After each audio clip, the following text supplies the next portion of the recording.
support them finish. Because in our that was the first day presentation. There was a time our OAD president had to, talk about a number of people who had to terminate their master's or PhD and go back home without certificate. Can you imagine going for about 4 years, 5 years? You go back home empty-handed. All right. What will your parents, those who sponsored you, say about your program? Not to talk about your immediate family. All right. You might have, a husband, wife, or whoever it is. Children, they may be saying, is this a failure or one thing? So it's just that we feel each other's concern, and that is why OAD connects, students to the right people in order to also make it. Because when all of us, assuming we are all from Africa, we help each other, get your master's into job, finish your PhD into job. We are growing Africa and beyond because many of us, we did our PhD I did my PhD in China and I served in China for 3 years before. Right now, I'm in the United States here, not because I am full with excellence, but it is still the beginning of another journey. All right. So let's be interested in supporting each other. And I know many of us here are students. All right. You may know somebody who is very good in a particular area. If it is R, it is Stata, maybe somebody will be struggling with coding. You are able to help somebody. Just use your 30 minutes, 1 hour. It could be a whole day. Some of us, we have used entirely a week in order to support somebody, right? We gave testimonies of people that OAD has assisted, and I personally has also done same. One that was, I think, 2 years ago. I remember a master's student who was about to submit his dissertation. He fell ill. He cannot do it. So I have to personally support this student go through the thesis process. Trust me, his name was not even in the defense list for that particular year. But we push and push. At the end of the day, that particular student has graduated, is moving around Africa and even beyond in order to make impact. Thesis or dissertation is not, you don't have the capability because it is at that time you are tested of all skills. All right. You must be able to gather data by yourself. You should be able to use the methodologies and the research tools that you have. As at that time, you don't have any collaborator, you are alone. So therefore, it is, emphatic of you to look for people who can help you. We do not have one researcher. You cannot do it all, right? The data collection, processing, using a specific tool in order to help you. This AI is good and we may not all be in it. So this is just an opening remark. While this program is very important for us all right? So I will begin to share my screen and for us to do one or two things. And I will always like the engagement section. That is where we need ourselves. Um,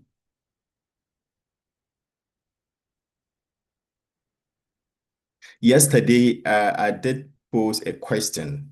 Then it was only 14 respondents that had, the time to respond to it. I think already those who might have missed the first day and the second day, this is just brief introduction about me.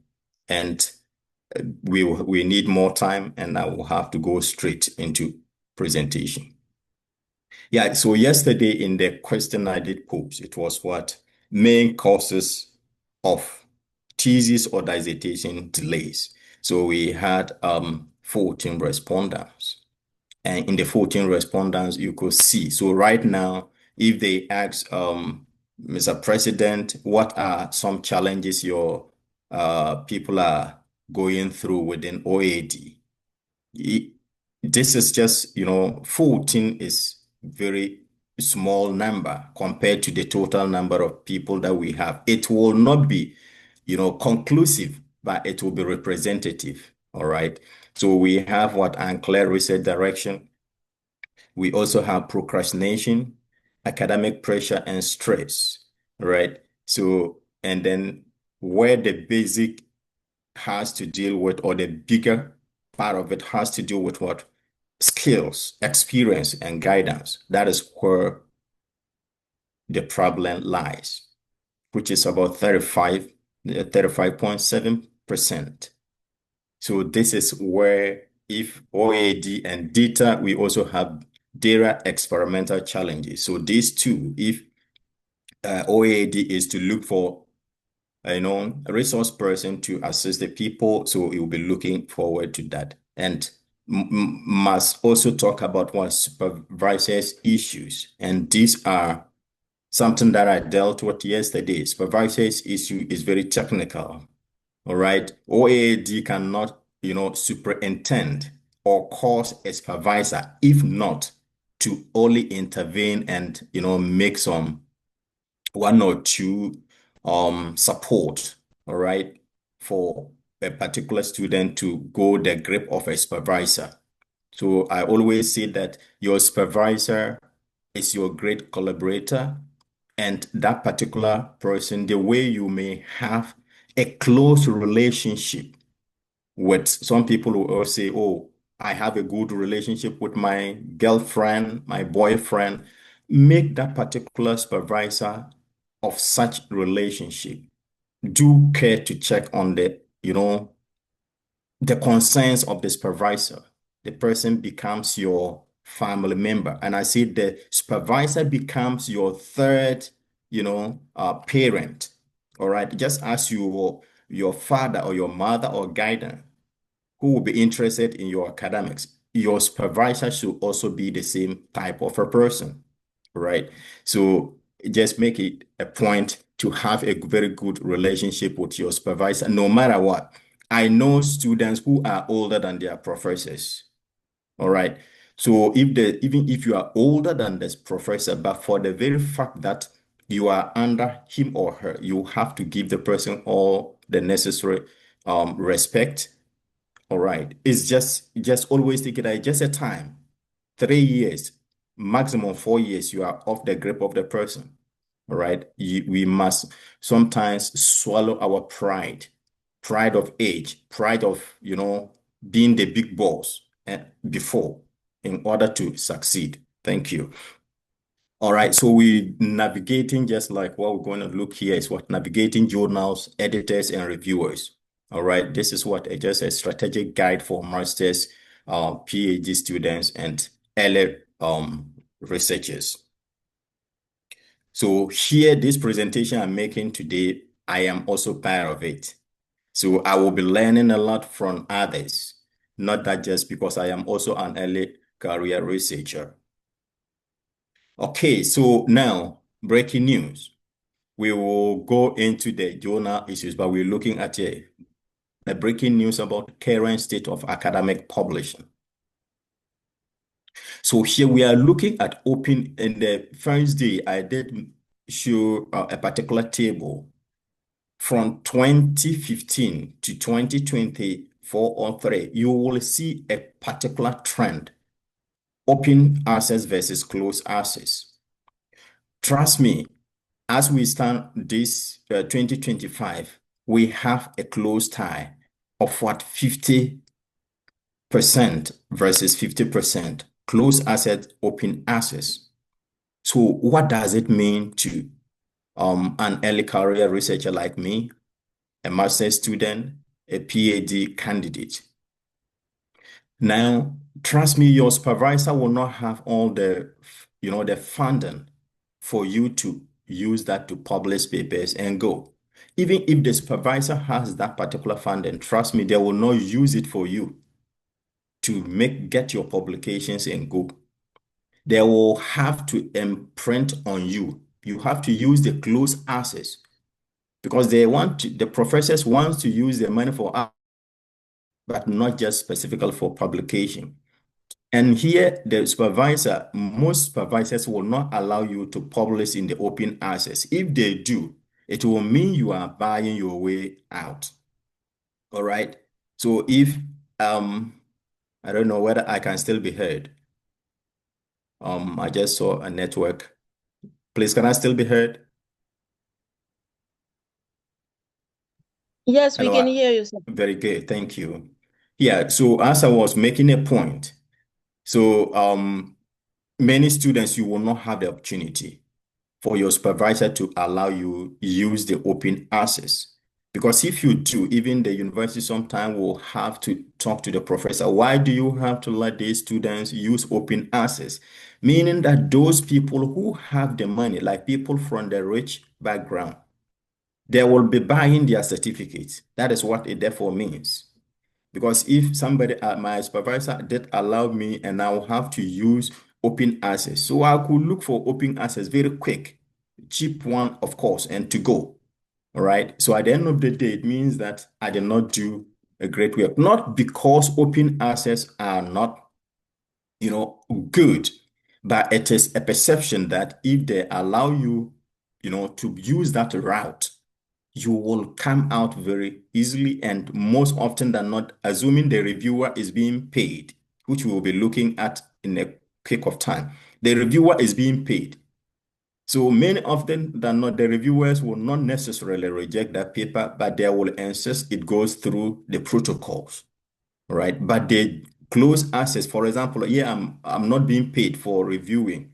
So I will do my thorough research on that, but I will be looking at, trust me, and the journal also have a percentage they have to accept within a year.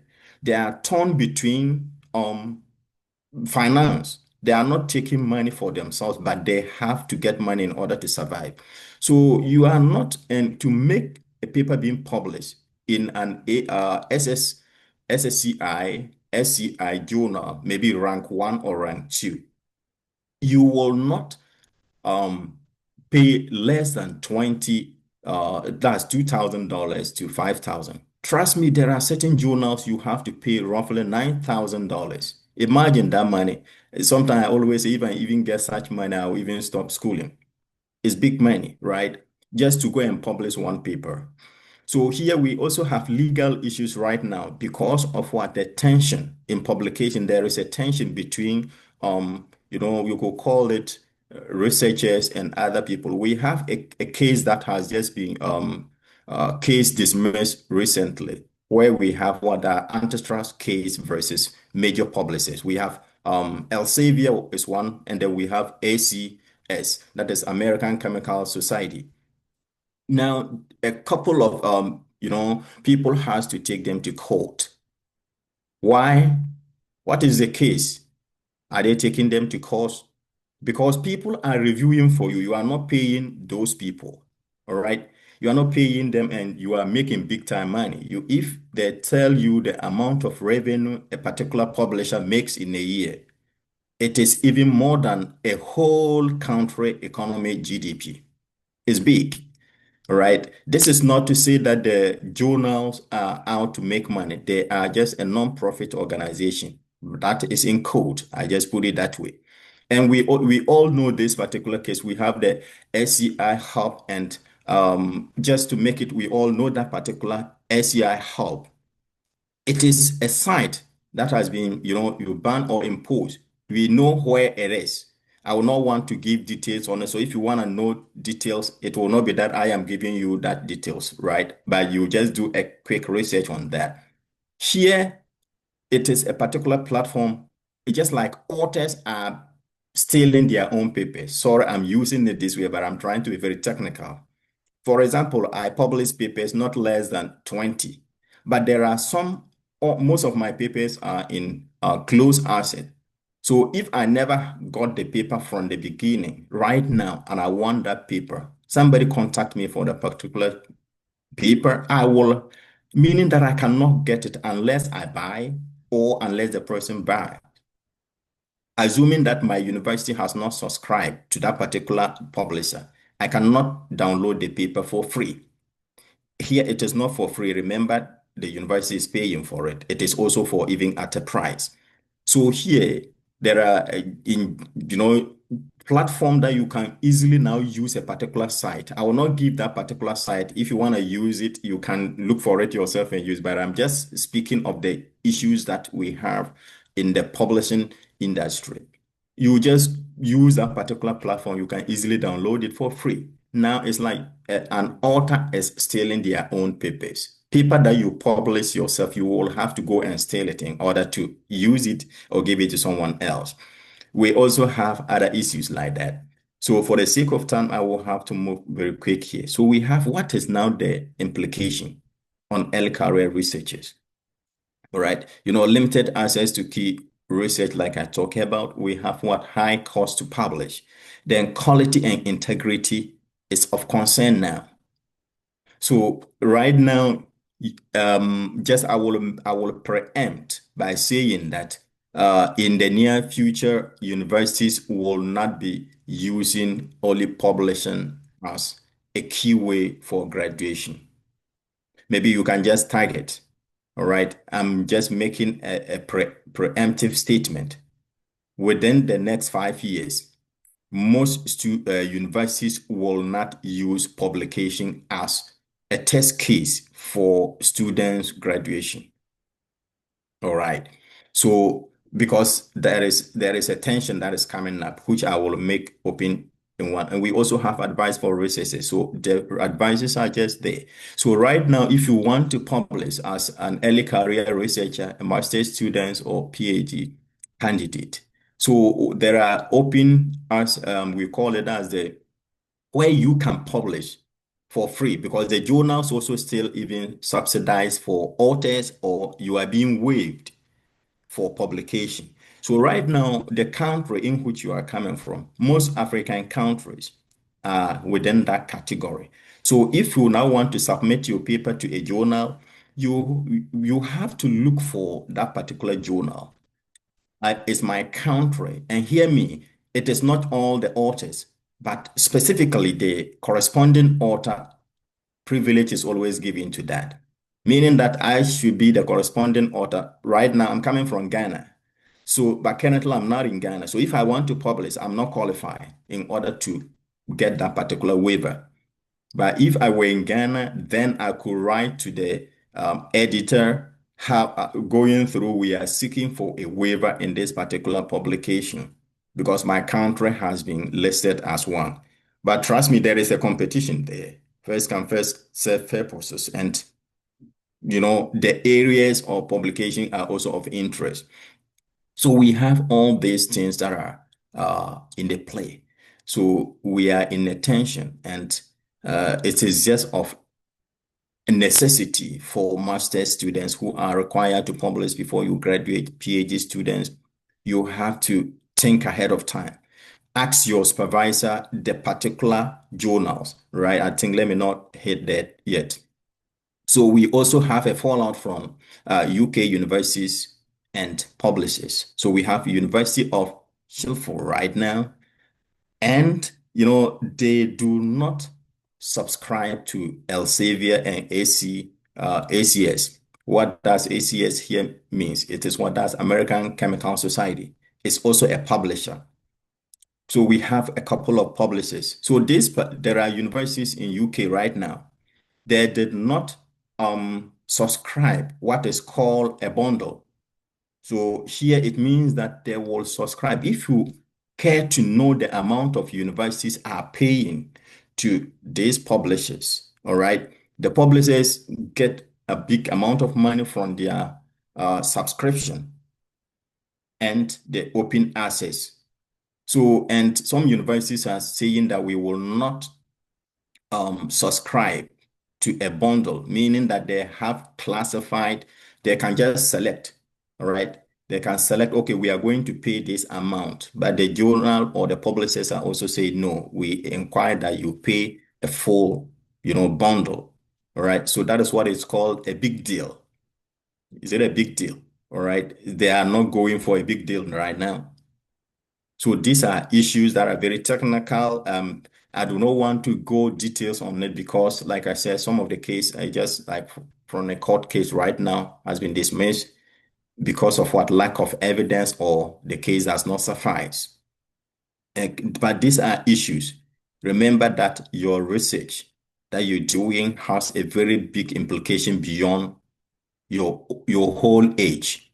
Because we have papers we are citing right now, they are dead and gone. And some you can publish a paper today and tomorrow or the next year it can be retracted because you did not follow lay down protocols or you falsify some information in doing so. So look out for certain things like this. So we're just going to go quick into something very interesting here. What are the current challenges with journal publications? So here I want to summarize on that. Now the rise of open access publishing calls for institutional adaptation rather than individual coping strategies. So like I said, this thing we're talking about I is beyond you individually, it's beyond a university. So meaning that institutions have to adjust. For example, assuming all universities right now are withdrawing from subscribing to a publisher, the journals will go down.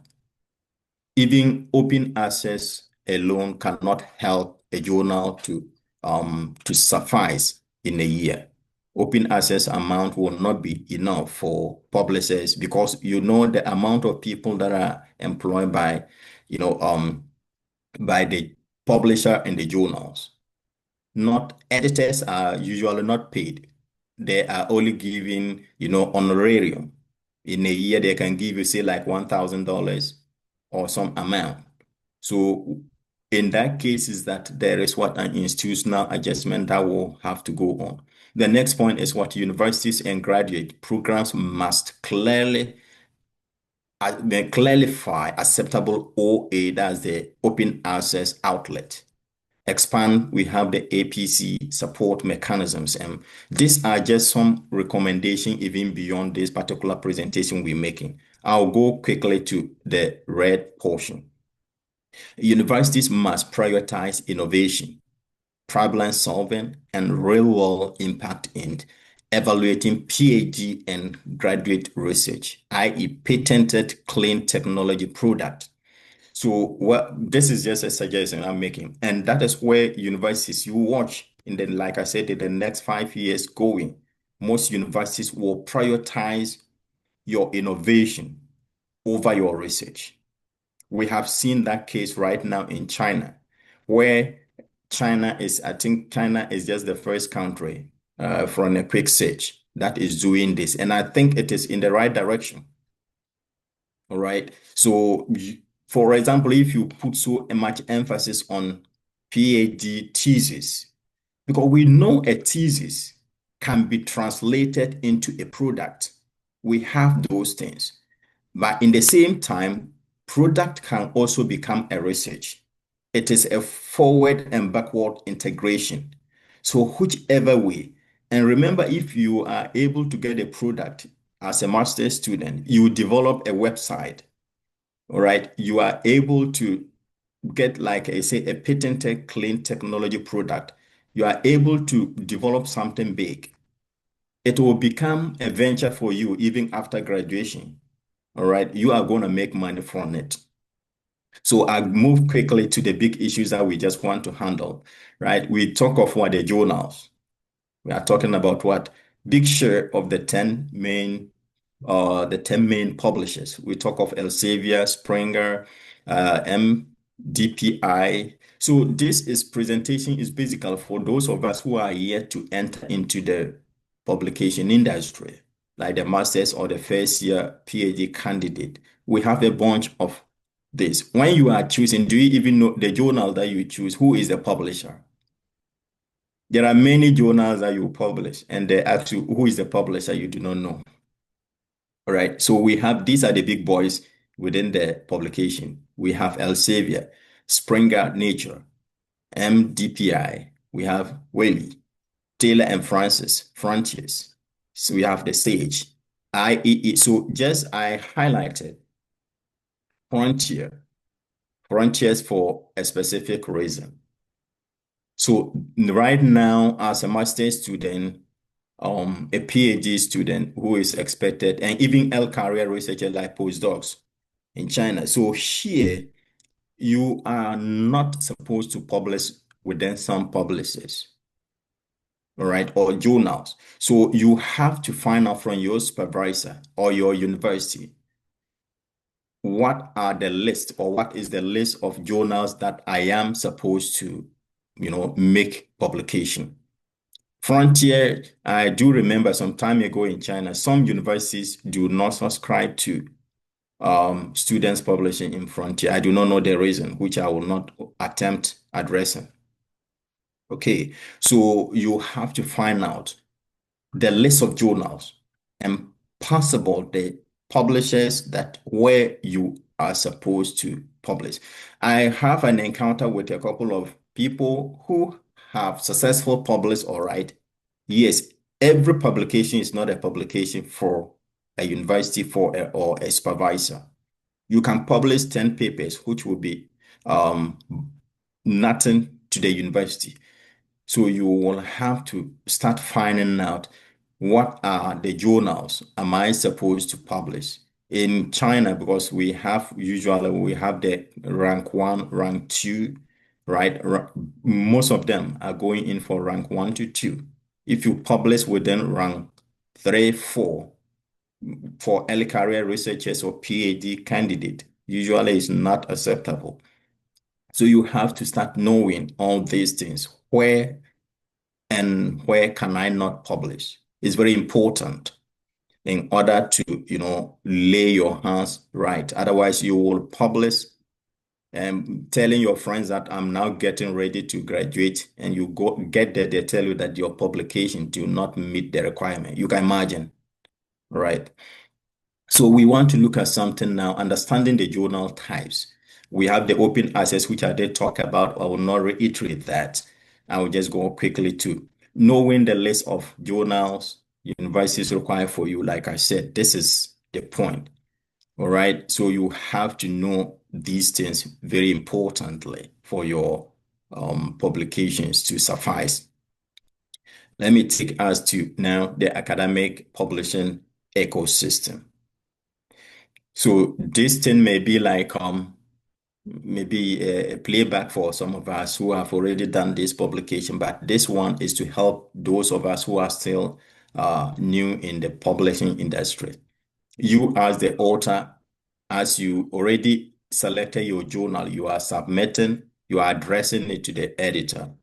Then that moves us to the reviewer, and the reviewer there now in turn giving their responses to the editor, and the editor therefore makes a decision. Now, many of us within this terrain, you will have a couple of rejection. Like I said, I'm also an author, also an editor in one journal.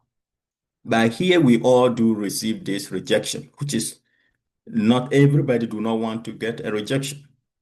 Many a times you will be in your good mood, only to open your email to get a rejected paper. That will set you in a different tone. Okay. So these has a certain, yeah. So somebody's laughing. Yeah, it's true.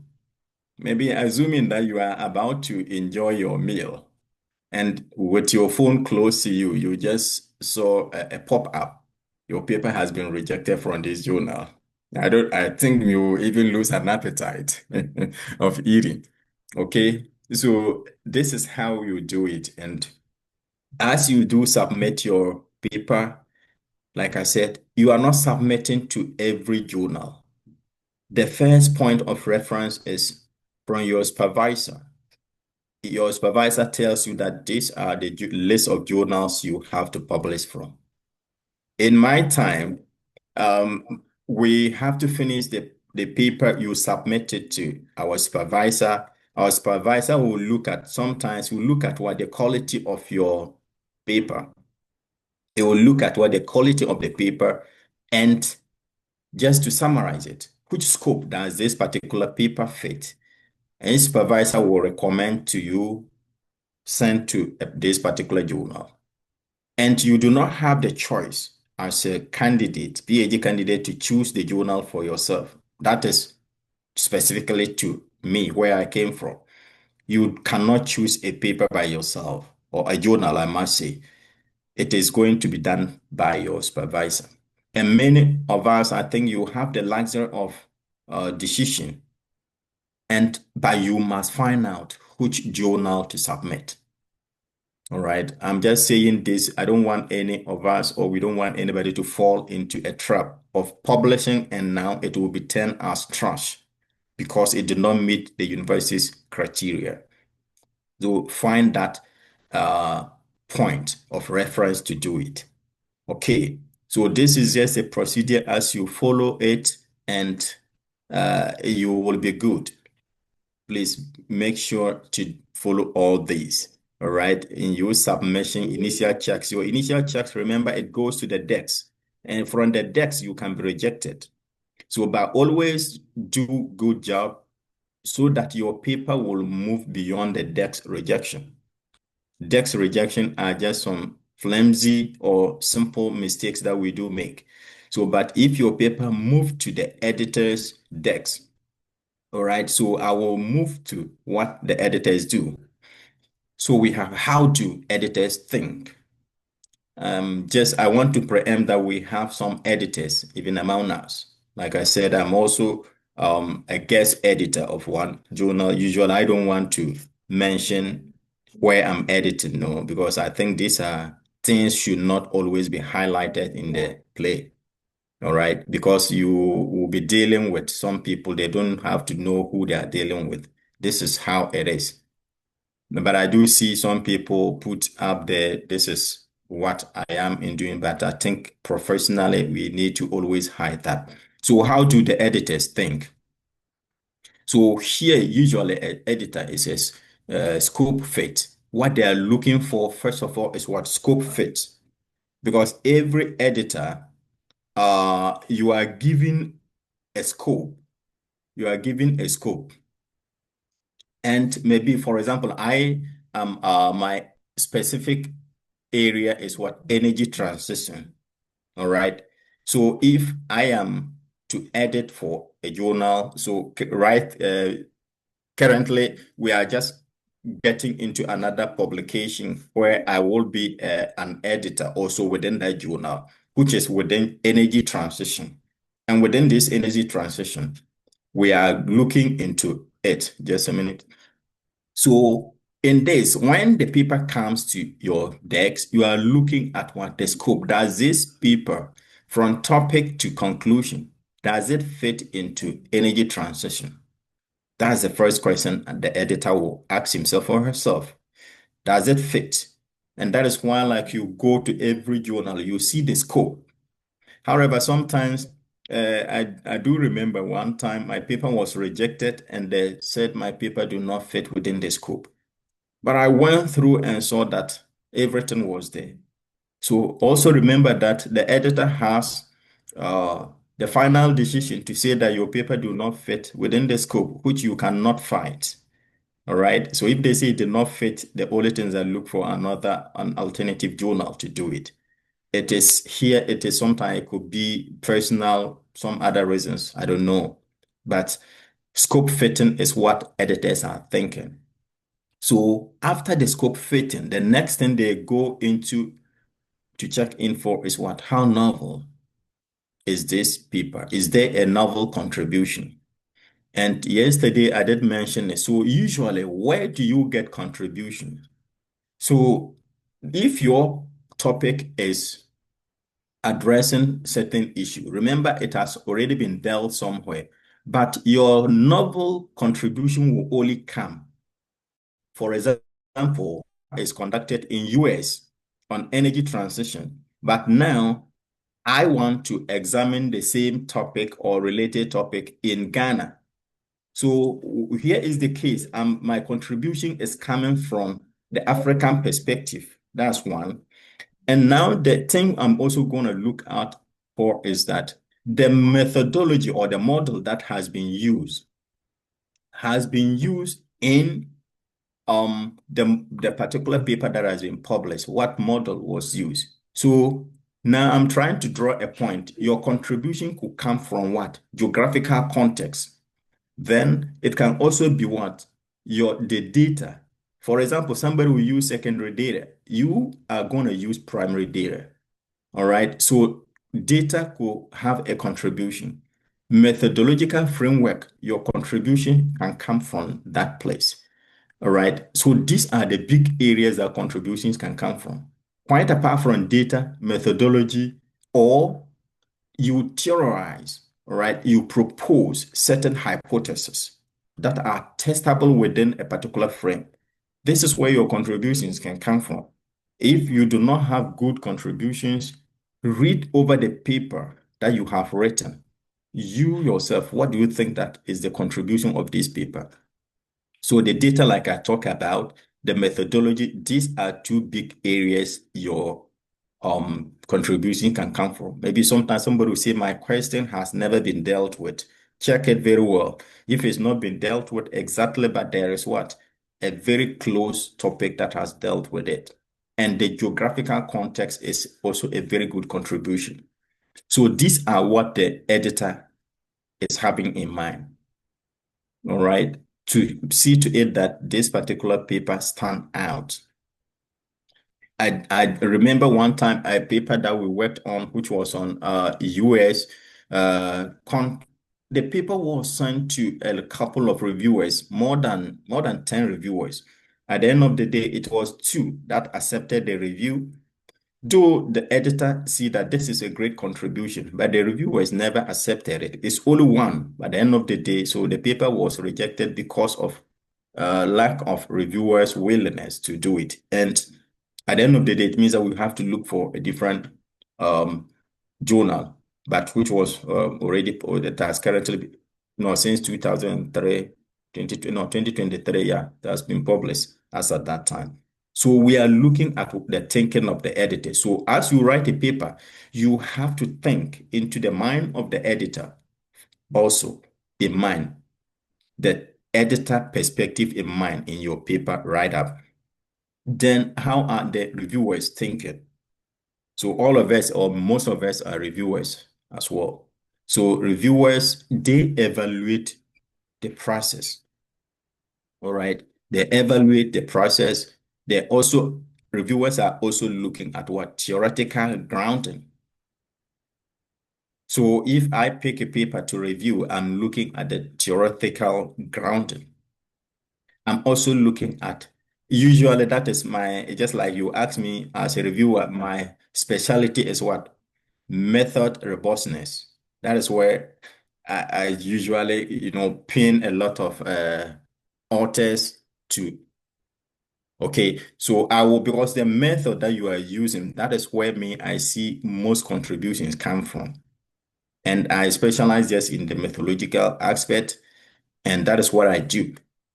And you also looking at what? Data transparency. Like I said, I think that was yesterday also. I did mention that I rejected about two papers because I observed, and that is true, they falsify information, right? Using AI to falsify data, which, and my response was that give me, I hope that those authors are not among us, so that they will know that I was the one who led to their paper rejection. But the thing is that I first of all look at the data, tested it within certain parameters. I realized that this particular data is uh, just falsified by the use of AI. And the thing I did ask was that I have shown examples where this data has been falsified. Then, in order to prove me wrong, give me the data site, provide the data site where this data you got it from. Because if you use AI because this is what? A synthetic data. Synthetic data is for only classroom to let students have understanding, but not for publication. All right, they have not been tested. So I asked for certain parameters within the data. The authors could not prove right, so they could not provide those, and at the end of the day, the editor rejected the paper. So this is what, like I said, reviewers evaluate the process. And one of the things is what they're also looking at what interpretation validity. The interpretation validity here talks about what you have gotten a good resource. All right. So how valid is this finding relative to literature? So that is why when as an author, you are writing your paper, your findings, you must subject your findings to not only the hypothesis, because you have to subject it to the hypothesis, that's one. And not only that, you have to also extend it beyond the hypothesis, that is what, to the literature review. What other works have, supported this kind of results you have gotten? And reviewers are also looking at what the contribution to literature.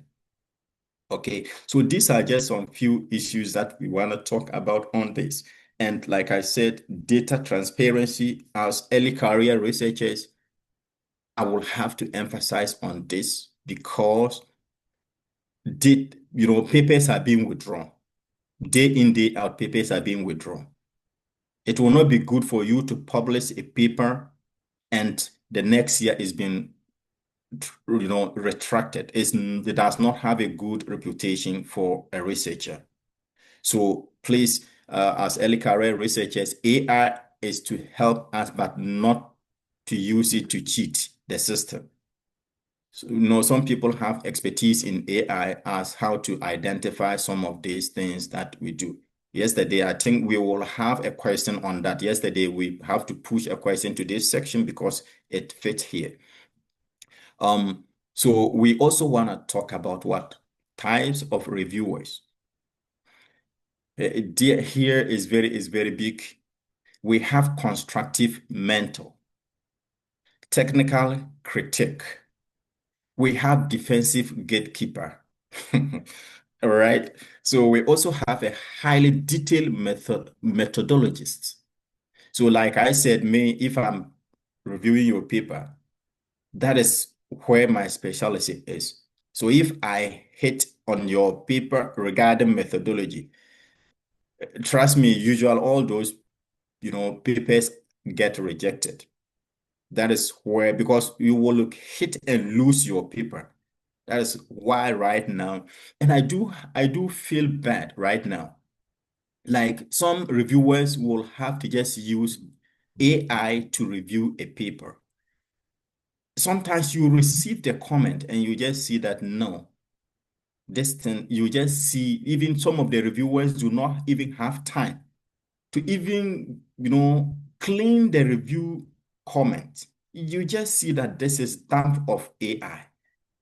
This is where we are going. If the author use AI to write, the reviewer also use AI to review. Where are we going? Knowledge is crying on the street. Wisdom is crying. All right. So AI is to help us, to be better. But we have come to a state of time. We have abused AI to the core.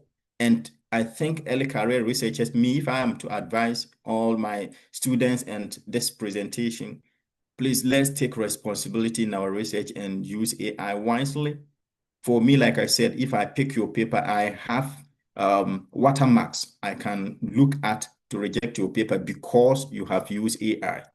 Not because I don't use AI. I use AI, but you must use it, like I said, to AI can be used to do very great things like we talked about yesterday. And let me just concentrate on this. I think it's becoming very, great in me. That is why I'm moving there. So let's look at these reviewers or the reviewer types. The constructive mentor, technical critic, defensive gatekeeper, highly detailed methodology. So you writing your paper, you must have all these reviewers type in mind. And also remember that reviewer comment aim to strengthen rigor, even when harsh. So I want to take some time to talk about it. Some review comments, you can take them and then, trust me, you cannot even sleep. They will reduce you to nothing. because of the comment. So that is why I say that we have them as what? Defensive gatekeeper as a reviewer. They will put you zero, like as if all your works you've done, there is nothing. So as you write in your paper, you must have these people in mind in order to address your paper. All right. And right now, I just to suggest AI can also even be your first reviewer, but you must do that in a very professional way. All right. So, for example, in your methodology, I'm not teaching AI, right? But I'm trying to just help us as early career researchers. Try to write your own introduction. That is the section I'm talking about. After writing your own introduction, you are now subjecting it to AI. First of it, what are the question that what are the shortfalls of this introduction?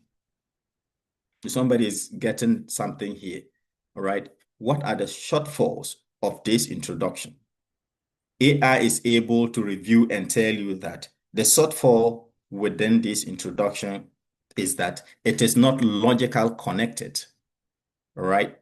The AI is telling you it's not logical connected. What does that mean? It means that your problem setting up, yesterday I mentioned about problem setting, is not consistent with the literature gap, or is not also connected with your hypothesis or your research questions.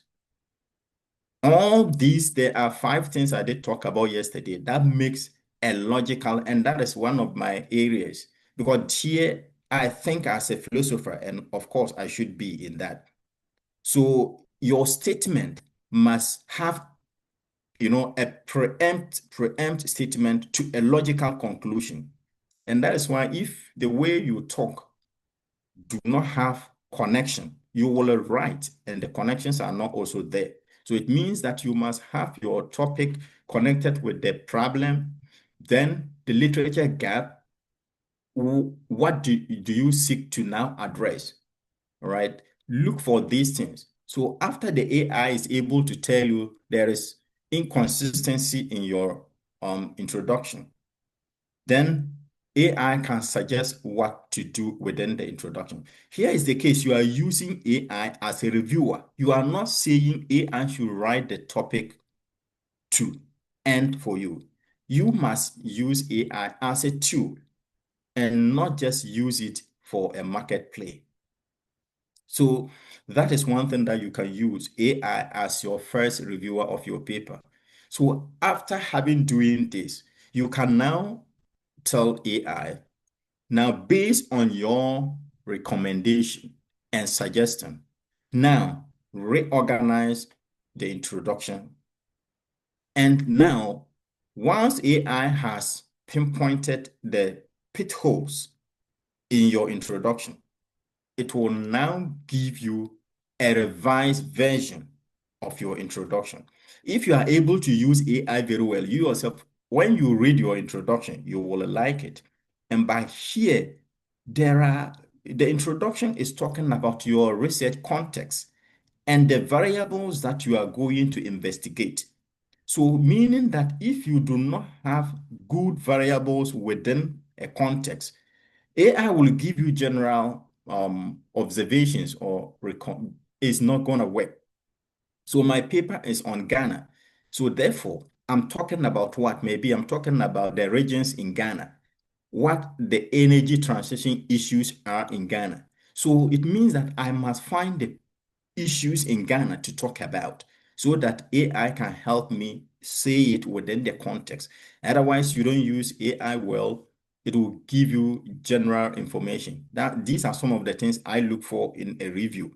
For example, I read your paper, you are talking about, say, Kenya. Kenya is also one area that I'm working on. Now, you are not able to mention the issues, for example, within Mombasa. This paper is talking about Kenya. You cannot give one specific example about Mombasa. All right. So it will give the reviewer a reason to say that this particular, author is just trying to give general information. Research should not be generalized. It should be within specific locations. All right. So I move away from review. Now, here is what you as the author responding. This is what many of you, like I said, this would be like a playback. But we are just doing this to help our brothers who have already started in their master's and PhD. Now, your paper comes from review, and you are um to respond. I always say that be respectful and systematic to a reviewer and address every comment clearly. Remember remember this process is not likened to the court process. I want to take a minute or two to emphasize that before I get into this diagram. You know, in the law court, when you go there, they are looking at evidence. The judge, you must prove beyond reasonable doubt to the judge. And there, when you look at how, but even the lawyers themselves, in their comment, that's one of the places that I like listening or watching lawyers speak to judges. It's a place I like to hear. Now, yes, my Lord, with all respect, they address the issue. They will speak to the issue with respect. Sometimes I see, because one of the things that let me tell you is a big secret. I am a reviewer and an editor, not because I am big, but these are some of the things. If a paper come from review, I'm looking at the paper. First of all, I will look at the tone of your responses. First, I'm saying this is a secret for most reviewers. The tone of your responses. Haven't read about it. Now, I'm now going to now look at if, and most often than not, if you are able to address the comment well, your responses will also be modest. But sometimes when you do not address the comment well, you want to be defensive as an author. And if you become defensive as an author, because assuming that I just got up this morning and I'm to review your paper, I will not let your paper spoil my day because the way you respond to me as a reviewer is damning. Therefore, your responses will now determine whether you stay, your paper is accepted or not. So now I am just behind my desk. Just look at me, just a reviewer behind his or her desk. Now I'm going through in the dark room. Here, there is no voting. So your responses alone can kick me off to just say that you did not respond to the paper as we are. Or it will even give me an appetizer to dig down into your paper to make sure that there are more faults, which are very right. You will have, meaning that it will take you a longer time, even if your paper will be accepted at the end of the day. But these are the way I'm just telling us as young researchers and masters, and it also goes to thesis and dissertation. You know, remember you will have to respond to the internal reviewers or external reviewers. You can have this. I remember over and over, I have to advise certain students when review comment come. In China, most of the reviewers, you don't tell them that this thing cannot work here or it is not applicable within China. What it therefore means is that you have to even say, I have done A, B, C, D, but this particular thing, I'm not, just sometimes authors should be honest, I'm not able to do it, or this is the issue with it, because it could be data issue. It could be data of the application of methodology. That is the reason why you are not able to do what the reviewer is doing. You can't do all the things for your paper to be accepted. Okay, so my greatest comment here is that be respectful.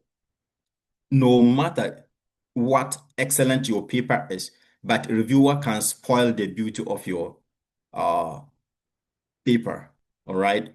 So just be respectful no matter how excellent you think your paper is.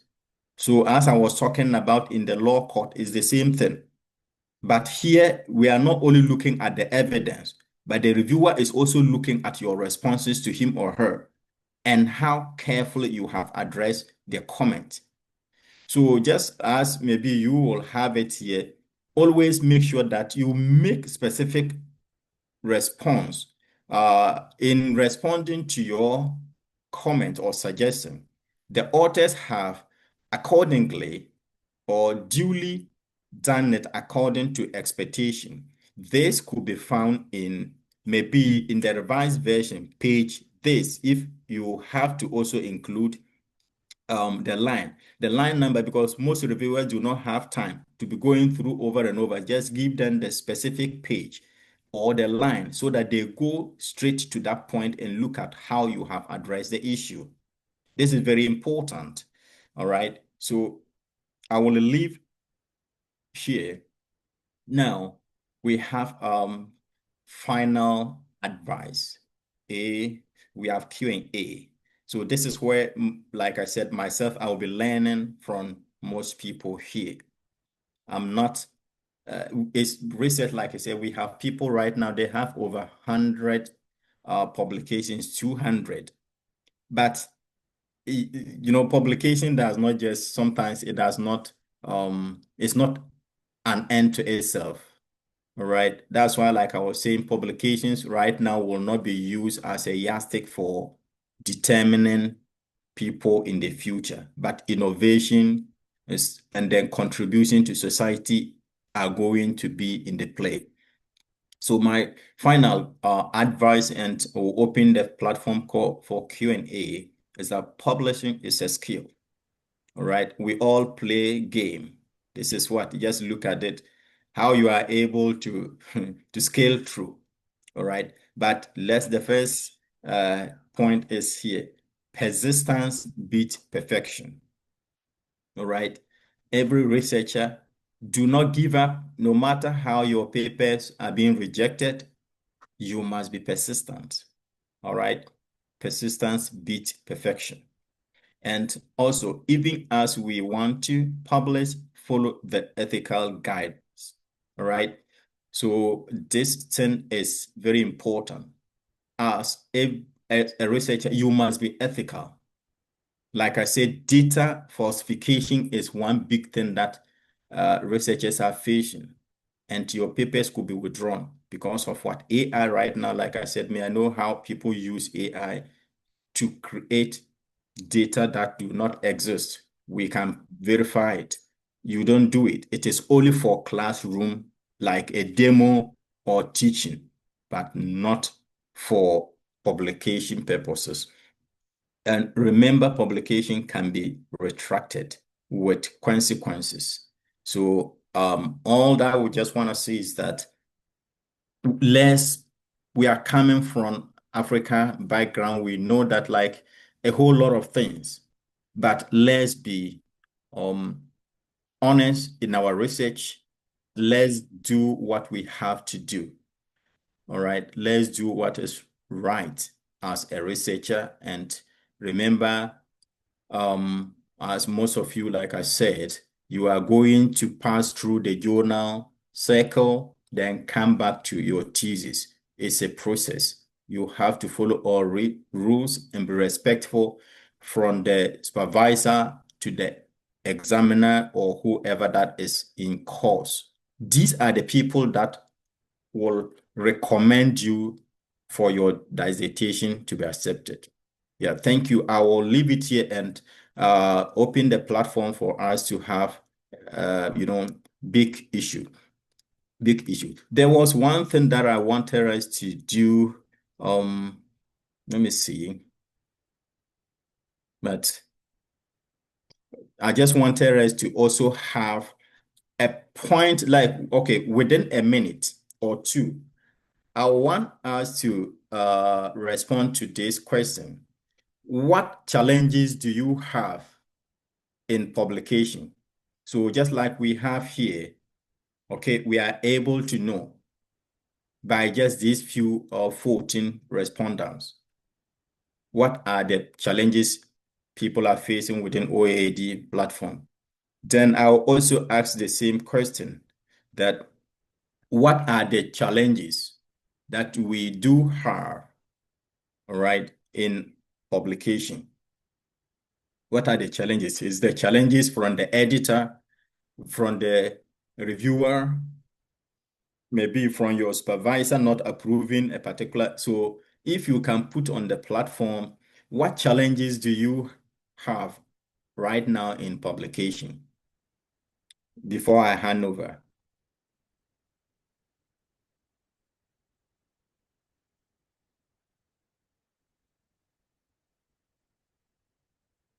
So just give me a minute.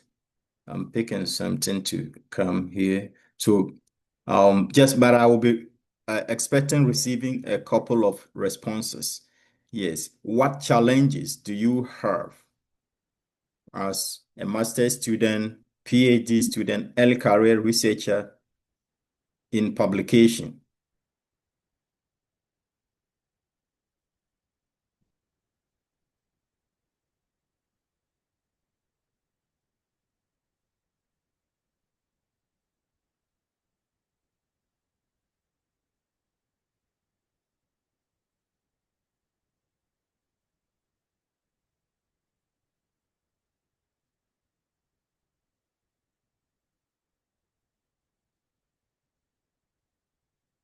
Yeah, hello.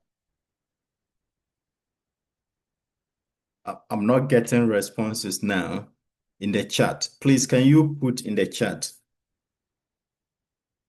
what challenges you can just, it could be your brothers, your friends, challenges. Just mention, we want to see few challenges that we have. Like I said, I'm also an author. I also have the same challenges that you may be having right now. So, but we just want to consolidate all our challenges together and see. Sometimes, even if it's necessary, OAD could invite one top editor. All right, one top editor, we could engage an editor. One of these days, I think I'm just giving a point or a weight to OAD president right now.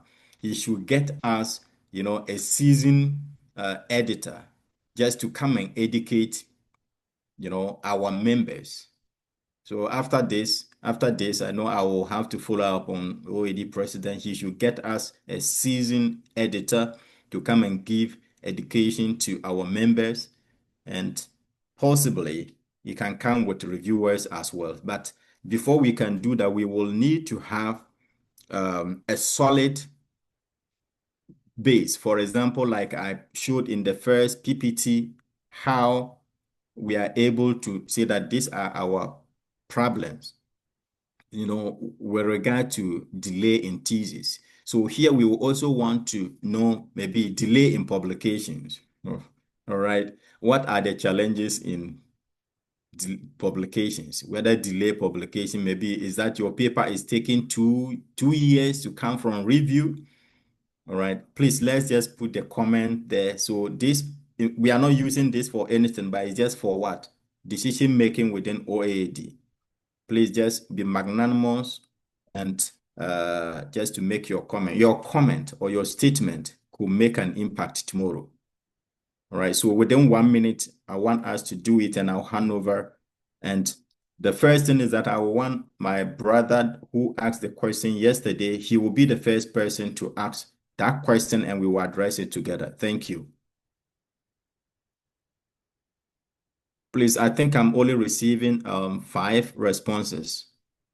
So yesterday we got only 14 responses out of say 50. Yesterday I know attendance we had about 50, but we only had 14 responses, which was not representative in terms of research. It was not representative of a decision to be used. So please just let's do it. It's for your brother. You are making a statement to help your brother, your sister tomorrow. Yes, the question is, what are the challenges we have in publications? Challenges in publications. All right. Is it having problem with reviewers, editors, inability to find the right journal? Yeah, please, let's do it.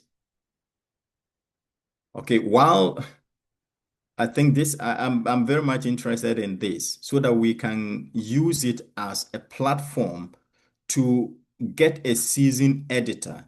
All right. We can use this particular thing and say that this is the responses from our members. As an editor, we will want you to come and give education to our members. All right. I know that particular day I'm going to be there. I'm an editor, but I'm not an editor in itself. Okay. Please give your responses so that we will use it. We so far we've gotten only 9. All right. 10. Yeah, please, I will hand over right now while we are still receiving responses so that the session can also be open for questions. Thank you.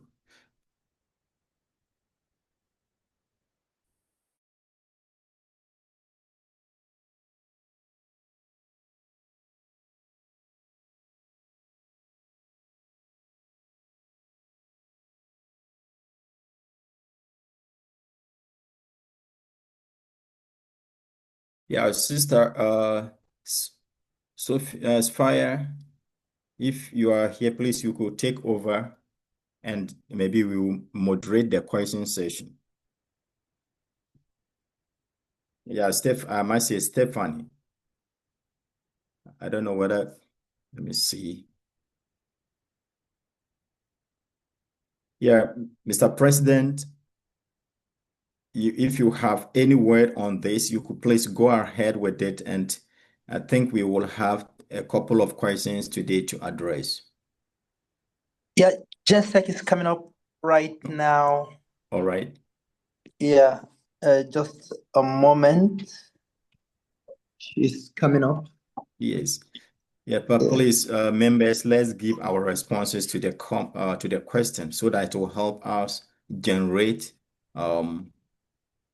something like this, and we could use it to push for an editor one day to be called to OAD for proper education.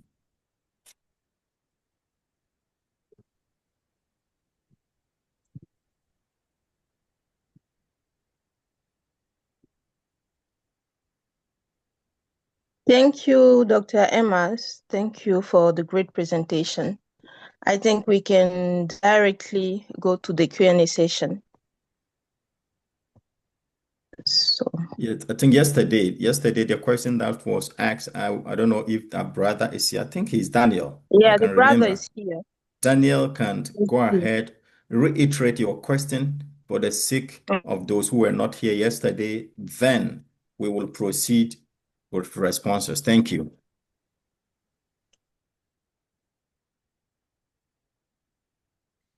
Yeah, so Daniel, you are on the floor. You could talk.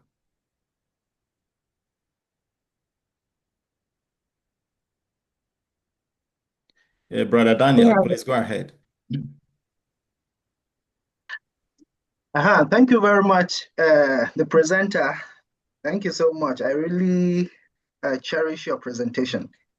Yeah, so as I said yesterday, I put forward 2 questions. So the first one was, do reviewers of journals test a manuscript to know if a paper is AI written? That's the first one. Okay, so we will be addressing it one by one. Okay. So I know because after this, we will get responses from Zoom, the question that Daniel asked and the response. Yes. Okay, so let's do it one by one. So, like I said, I myself am a reviewer, and I did mention to you that I've already rejected, just like say 2. I just mentioned, I don't want to mention maybe exact number. Somebody will say, this guy is, I don't want to hear that. So I just mentioned 2.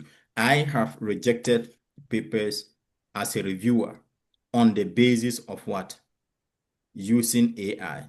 And I know one of them, I don't want to be mention the country, but it's from Africa, which I don't, when I saw it, I wasn't happy with that.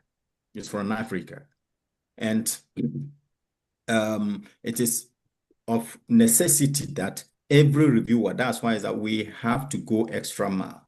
So here somebody will say, are you using AI to test AI? But like I mentioned yesterday, there are things that you can easily use to detect a paper that is AI written or not. So here, watermarks are one of the things you could use. Like I said, I'm not going to be do as an expert. And that's why some authors try to do after they use AI to write it, they also send it to another platform, which I will not want to mention, to send it to another platform to do the work. It will appear as humanistic writing, to do as if that it is what? Human written. You know, there are codes, algorithm. For example, you know, the write-up is what? Code and algorithm generate the words that we have. So you can use machine learning to calculate, all right, the words that are written and the logic that algorithm use to generate it. And that's why, you know, all AIs too are not expert, because some people, the way your expertise of your AI is determined by the expert who did the AI. So, like, just to be short, reviewers, editors can detect a paper written or with AI or not. And that's why I said that you want to know that it is not just entirely AI work, but at least certain sections should show that, yes, this is what AI written. It does not matter. But like I said, watermarks can be used to detect it. Like I said, I was able to detect a data that was fabricated, falsified, which is very damning as a young researcher to see people doing this. And it is easy to detect that. So let's be responsible as young researchers. It should not scare you using AI, all right, in order to help you do your research. But we must be mindful to use it and make sure that after you write it, reorganize the work yourself. Let the logic flow from your own mind. Don't let AI do it for you. AI is just to give you like the frame for you to follow. So in short, yes, and I have given evidence of such. Thank you. Please proceed with your second question. Yeah. So, secondly, yeah, write-ups written by AI that's accepted in a journal, are they accepted? All Do they right. So, accept it? yes. So, for example, you know, when you are submitting your paper to the journal, there are questions you have to answer. Was this paper written by an AI? So that alone, as an author, when you are proceeding and you get to that point, you will click or you will respond, no. But knowing for a very fact that this is what AI generated, as a researcher, how honest are you? Do you get a point? So Yes. journals always want to appear that every paper that is written is not just AI. So that's why if there was a contestation whether AI should be added in as a collaborator, and which journals object to, meaning that it should not be AI should not be used as an author. So you have to make sure that even as I'm using AI, I am doing it according to. You have to give it just like the car. Is the car that drive human being or the reverse? So the AI, you have to drive AI to meet your location. All right. So we must do it in a way and also make sure that you clean the write-up. cleaning the write-up after you use AI, but just don't copy and paste. I know of a supervisor who was having an issue. Let me even make it personal. There is one particular, I serve as an external examiner for one university in Ghana, and it was a proposal. The students submitted, and I had to recommend to the university they have to withdraw this particular proposal, and the student has to start all over. I don't care whether there was time or not. But the thing is that before you get your certificate, you must prove the worth of it. All right. So I rejected it and then give those things in the student has to go and start another proposal all over. So it is not just the best. I don't know whether I've responded it right to you. Yeah, Good. you have. So it means that you have to prove if it is written AI when you are also selecting in the journal. Select yes, is AI written, and then let's see whether the paper will come back or it will go. Sorry, I'm trying to be jokeful here. All right. So if it is AI, as you are responding, you must be honest that this is an AI, and let's see the way forward. I'm seeing Didi on the platform. So I think Didi could proceed. Thank you.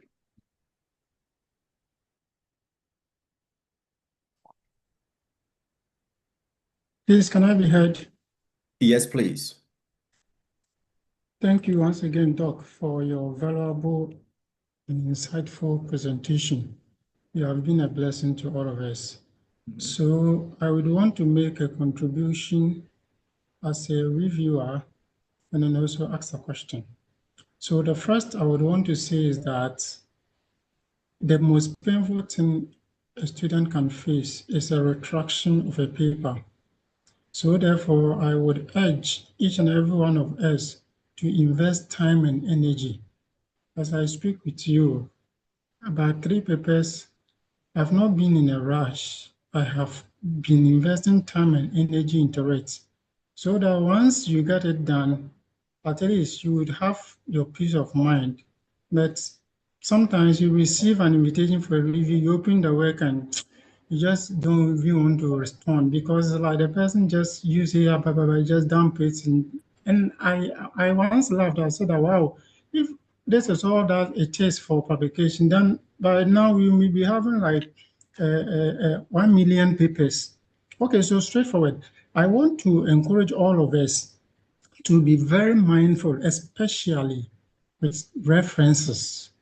Personally, randomly, one of the trick I use to navigate the AI content is that I can just pick about 5 or so references randomly, just trying to check using Google Scholar and other platforms, trying to check. And sometimes you could notice that it's just way out. Then it raises suspicion because the references that the AI gives, it's oftentimes not really the case. So this is where your human effort and sacrifice comes in because there is nothing new under the sun. As Doc rightly mentioned, we cannot do without AI. Nobody can sit down and write from A to Z from his own brain. No, we all resort to AI and other things. But after the AI, we have to invest our human wisdom, our human mind and energy into it. I have to check my references one after the other because one reference misleading could really dampen the integrity of the paper. So references are something that I would want to plead that all of us should take a critical notice of. Recently, a paper I reviewed, my gracious, I just have to highlight all the references because you check this, it's over the bar. You check this, over the bar. So I highlighted all those things and it was really boring to even continue reading. So the response to reviewers to Doc has clearly elaborated on it. A polite response will really energize because nobody is paid for it. And so if a reviewer who seeks to shaping the work, ensure that the work stand tall, and then somebody said elsewhere think that he has I mean, that's the best. No, the the responses are very vital. So Doc has really advised us to be very mindful of our references to review questions, because a sensible reviewer too would also know how to pose a question, because you don't just write anything to an author who you don't know. Every one of us began from somewhere, and we until by God's grace, God can show are wherever they are now.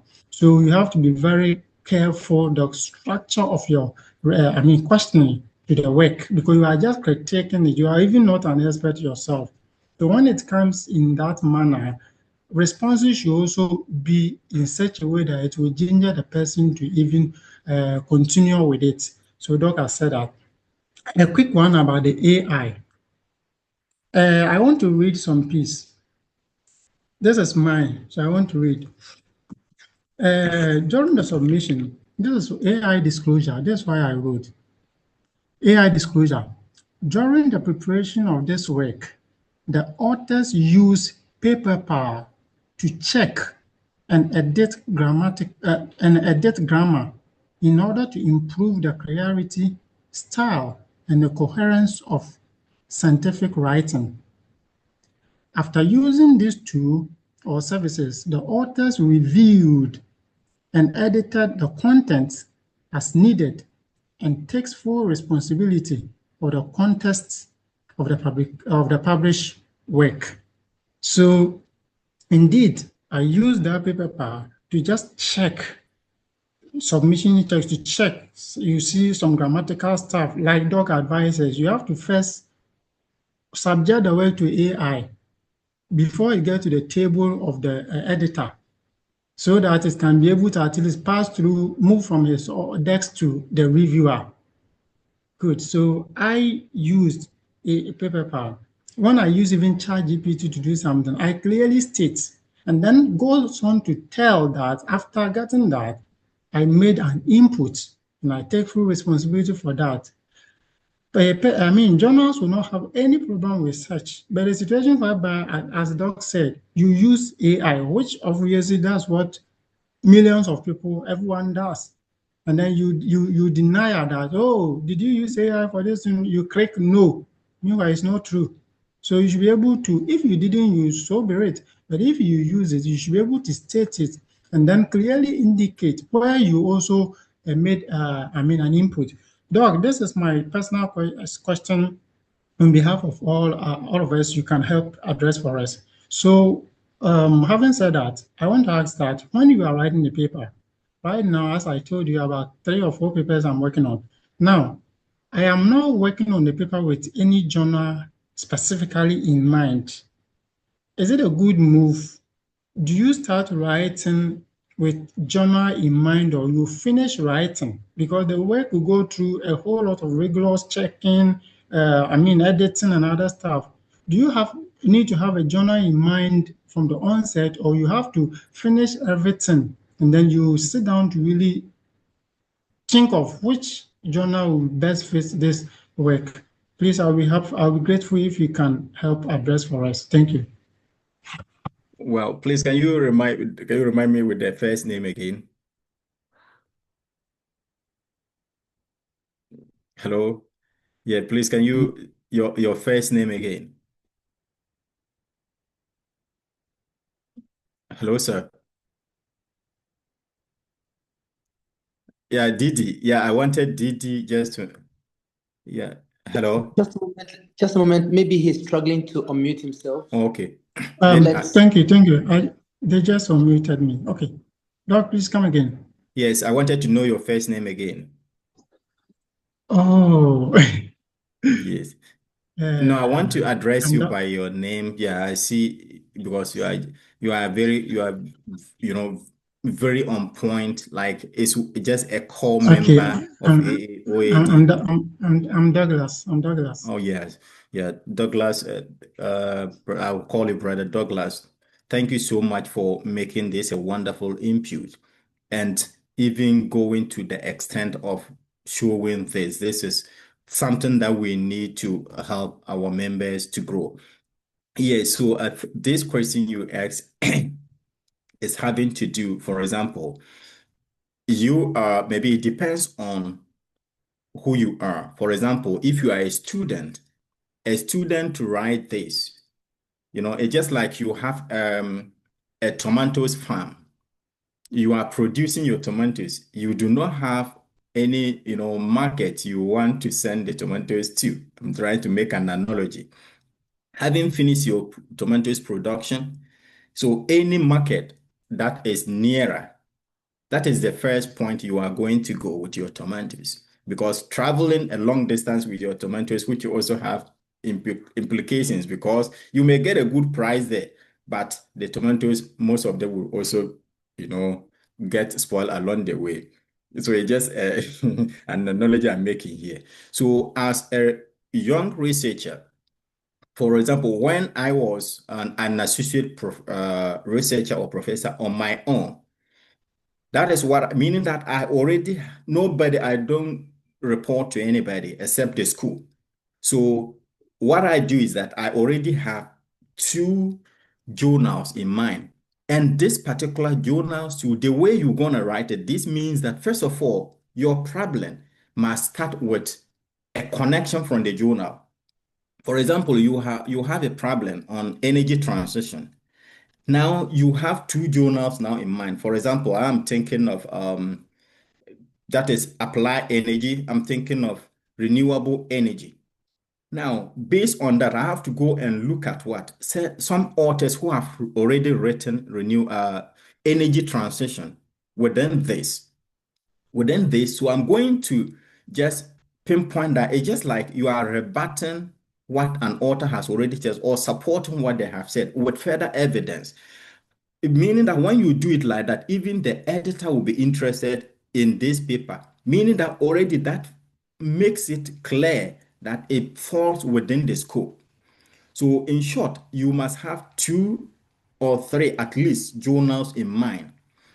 And when you write it at the end of the day, even if it does not go through all these three journals, it already helps shape the introduction, all the contents are well written.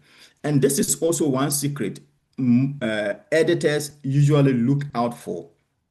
For example, the journals are looking for what? Higher impact.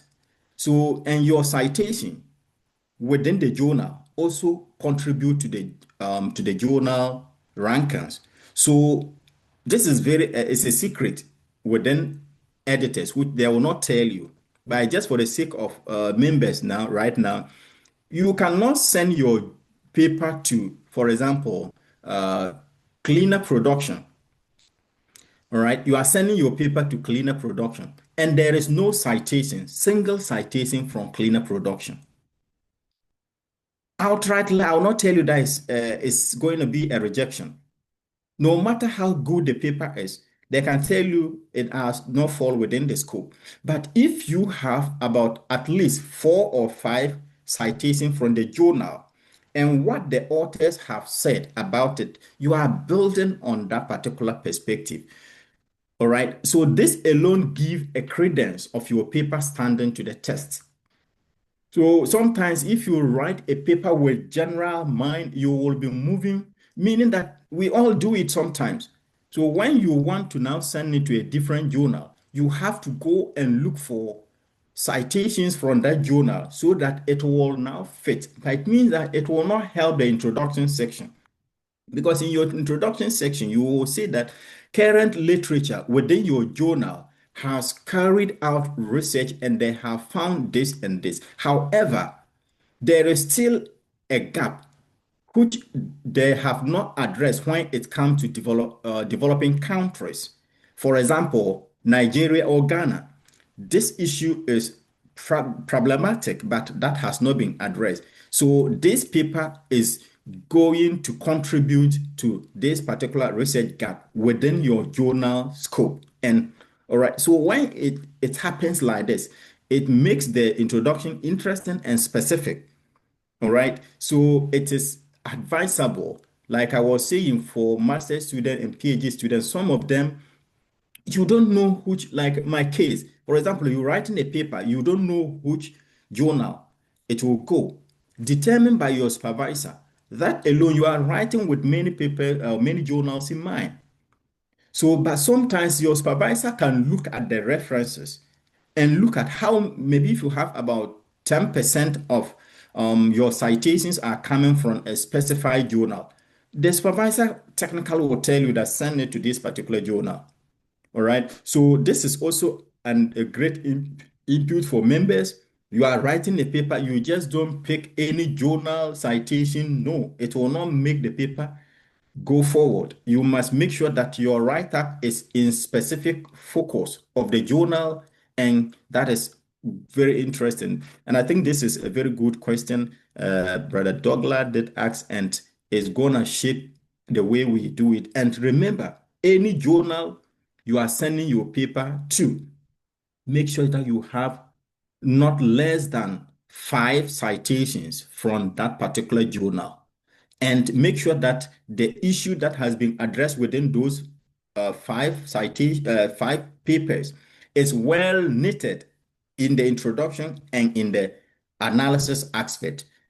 And subsequently, the conclusion that they got from those papers, how different is your finding from such this thing is a gap you are feeling within the particular journal or journals.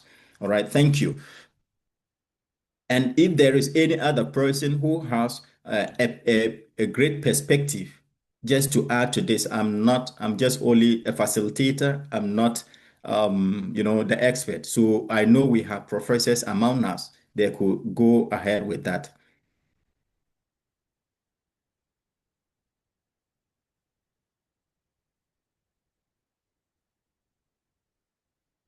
All right. Do we have someone who could contribute to the question? And I like Brother Douglas, what he mentioned. That was one of the tricks I use, but I do not want it to make it very open. Thank you for bringing it up. Like AI, when people use AI, the citation alone uh, will expose you. The citations alone will expose you whether you use AI or not. Like I said, AI is algorithmic, right? And it go and pick different authors and a different topic and jump all together because it was what is using the algorithm that has been put in the AI in order to give you misleading references. And it was a very good thing that he mentioned. Yeah, I think Brother Douglas hand is up. Please go ahead. Sorry, sir. We had a brother, I Oh, think, okay. Adebayo, who has Okay. raised Okay, his please. hand. Yes. Brother Mm. Adebayo, please, you go ahead, and after that. So,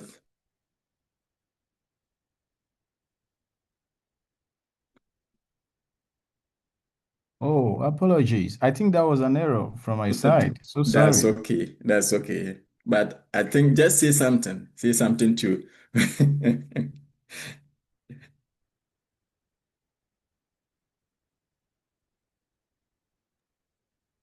Oh, okay. Dr.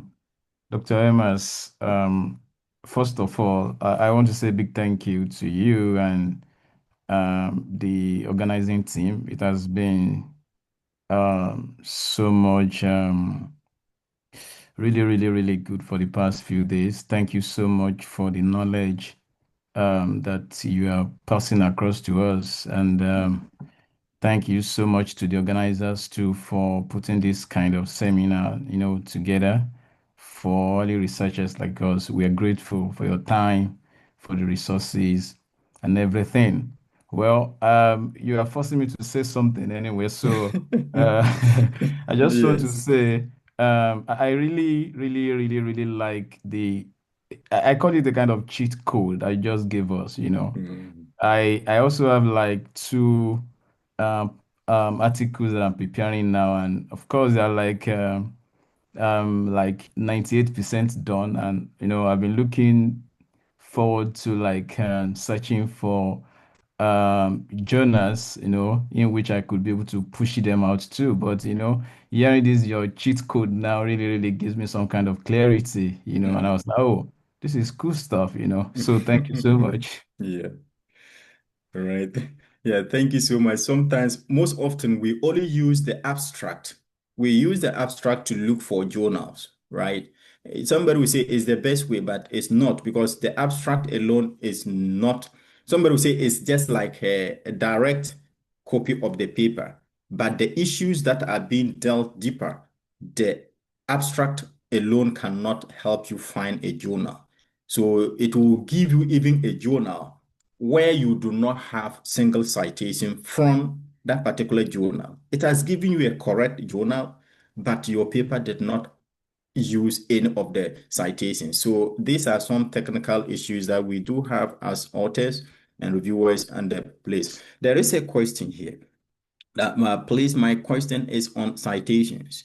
Most often we are recommended to use articles with high citation. Please, how would young authors with wonderful contribution get citations, as we too need people to cite us?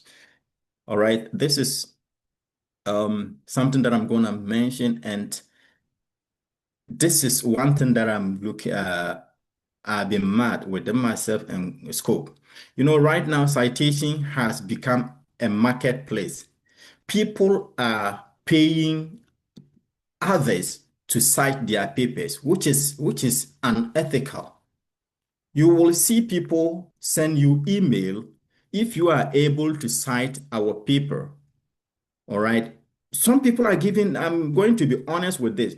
If you can cite about 10 papers from them, they're going to give you about, say, 500 renminbi. I'm going to use that as an example. People are paying others in order to get their papers cited. And this citation issues is also going to bring a whole lot of challenges. It is very bad and unethical. Sometimes reviewers also even use this as a technique to cite their papers, but usually, no, I try to be as much as honest in it. If there is, just go ahead, give your comment. But if you think your paper is connected with such paper, you can do that. But some reviewers do it as if you don't cite my papers, your paper will not go through, which is also unethical, and editors must always be communicated with such issue. This reviewer is coercing me to cite his or her papers. Now I go straight to this question. Yeah, you don't have to, as young researchers. For me, honestly speaking, right now, I can even write my own paper if I think that all my papers do not have any single citation should not come. It should not come. As long as it's not connected with it, I don't need to unnecessarily cite self-citation. It's not good. So what I do is that, because the paper you are citing must have a connection with what you are saying. And now you are not obliged to cite high journal papers. No. Unless, of course, your supervisor asks you to do, which you cannot say no. If your supervisor says cite high journals, that's okay. You can go ahead to do it without saying no. When it also happens like that, it means that there is what is called forced citation. Maybe, for example, I'm not supposed to cite Nature journal paper, but you ask me, Nature journal is high, right? But you expect me to cite something from it. And sometimes too is good. Even if they say you should cite it, it's not sometimes necessarily forceful, but mean that it's giving you an extra work. You have to now go onto the high journals, look for papers that are well connected with what you are doing. And when you do it like that, it gives value to it. But me as a reviewer, I don't look at whether your citations are coming from top or down. The thing is that your work you are doing, is it right? And as young researchers, like I'm saying, just don't be so interested in that your paper should get cited. Your paper citation, it is as the consequences of the quality of your paper. All right. Just like me, I don't put so much emphasis of my papers being cited. And there is what even people right now are using Google Scholar, forceful to increase their citations. which one day I'm not going to speak ill for people, but is going to bring a damning consequences on them. People are using Google Scholar to forcefully increase their citations. It's not good and ethical, and we must all stop this. People I just know, and I know some people who are doing it, buying citations. It's also bad for you to do this and to be buying citation from people. If you know your paper do not have quality, it should not be cited. Simple. All right. So let's be honest. Ethical consequences are right within, publication industry. Okay. So like I said, as a young scholar, just be interested that your work has good quality to be cited, and don't be forced to cite high journals if they do not have a connection with what you are doing. Or better still, you have to go an extra mile to make sure that this paper I'm citing. You cannot go and cite a biomedical paper which has no connection with econometric paper. It doesn't make sense. Sometimes I go an extra mile even to go to this paper you cite with a particular sentence or paragraph. This paragraph you are citing, does it have a connection with the citation? If it's not, I will dig and put holes on it. You must cite well. All right, thank you. I'll put this to a stop. And if there is, I think we can only take one question. If Sister Stephanie will agree with us, just only one question before we bring the session to a close. Yeah, thank you. Yes, sir, we can. All right, I Since it's think, our yes. last session, we can go ahead. All right, Take thank you another so much. question. Yes, Brother Douglas, please, you go ahead, and after you, maybe we will give 1 minute. If there is a new person who wanna do, you can just use 1 minute. Brother Douglas, please go ahead. Thank you. All right. Thank you so much, Doc. We've really learned a lot from you. So, you being an editor, you still want to learn more. So, you did mention that when you're writing a paper, at least you should have a couple of journals in mind. Now, so in the case that a paper is rejected, which is part of the game, oftentimes. So if a paper is rejected and you are supposed to move on to another paper, does it mean you would have to alter the references? Because going to another paper per the clue you Another gave, journal you mean, does it right? mean you would, yes, if you're going to another journal, does it mean you would have to also perhaps get a paper or two from that journal, which is going to affect the references? How do you go about that? And then also, you being an editor, I want to add this quickly. Most often, you editors reach out to reviewers with sometimes 5 days, 6 days, 7 days to review a paper. In that case, if you receive an email and you read and the timeline is something not to write home about, oftentimes, personally, sometimes I don't even respond to that email. I need your advice on it. Thank you. Yes. This, as you said, first of all, let's take it that we are taking the case of 3 journals in mind. So with these 3 journals in mind, and like I said, if you have connected it well with the introduction, now there is a temptation still that it will still be rejected within all these 3 journals. So Yeah. given that it is rejected, and that is where also draws our attention to the research tools. For example, if you are using, I just dropped the PPT in the platform. I don't know whether, yeah, that is it. I just drop it in the platform. So assuming that it is rejected, you are sending it to another journal. So it is of necessity that you alter the citations. And how do you alter it? So the alteration of the citation has to do with what? Whether you are using a software for your citation, because sometimes manually it will be very hard to do.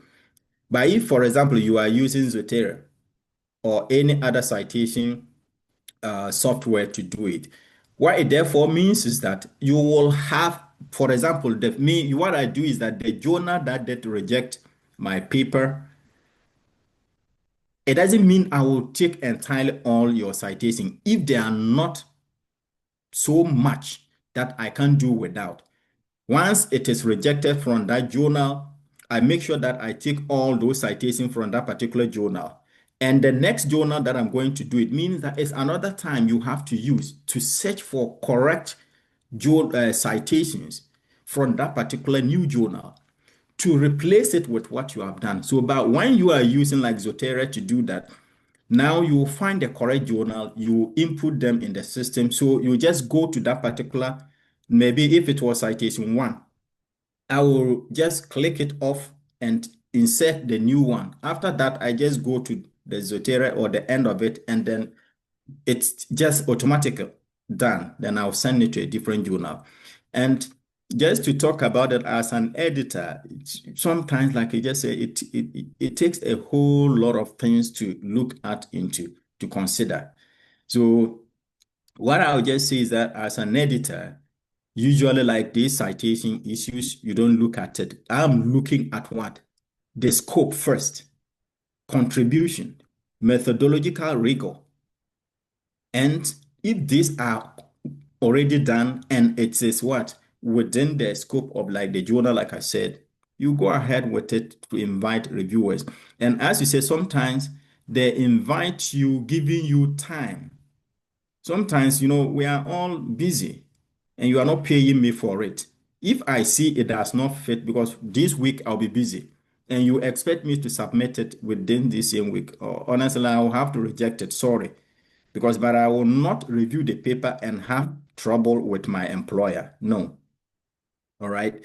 So it means that the timing of it, if it does not fit, I reject it. And that is it. So most often than not, I accept papers that are about, say, a month. All right. And also, usually, you don't coerce reviewers within 1 week to do it. No. Unless, of course, it's open access journal who they are paying them for it. If they are doing that, that's okay. You have to because you are being paid for it. Otherwise, that's why right now I saw in LinkedIn about 38 reviewers were invited and only two accepted. And at the end of the day, no one submitted their responses. So right now, a bunch of things are going on because the journals are being bombarded with many papers because people are using AI. You could use AI like in a month to write 4 papers. What are you just writing for? Yeah. So these are the issues that we are facing. And as an editor, like I said, I go into in-depth and to do all these things. So Brother Douglas, as you said, look at the time that they are giving to you. They don't let any editor coerce you to overwork yourself. No, we must rest and also meet our responsibilities as employees of institutions. I don't know whether I rightly responded.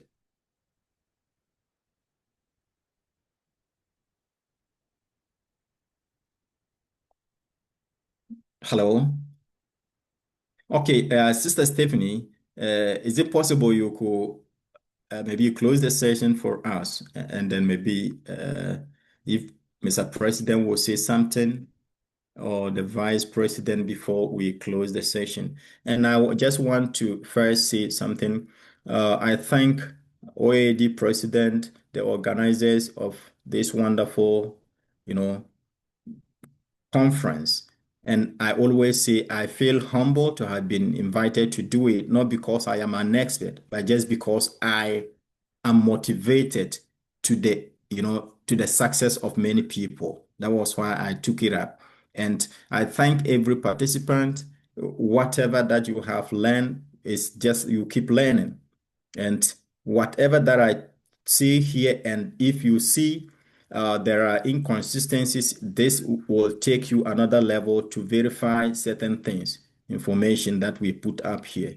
Yeah, I take responsibility for whatever that I say here. That's why sometimes when I'm speaking, we have to code. For example, yesterday, we don't mention any university name or any supervisor's name. We make sure that whatever that we make presentation tomorrow, you are not called to answer certain questions. Yeah, I thank everyone for such an opportunity to have been here. I'm grateful. Yeah.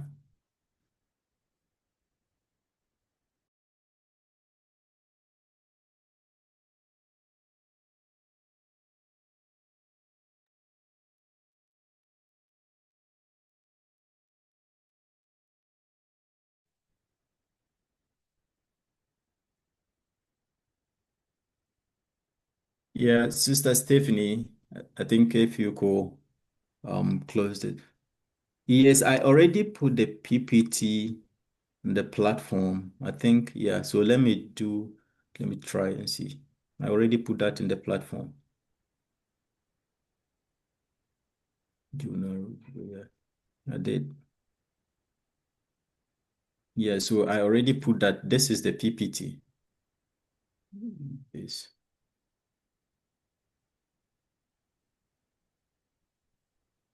All right.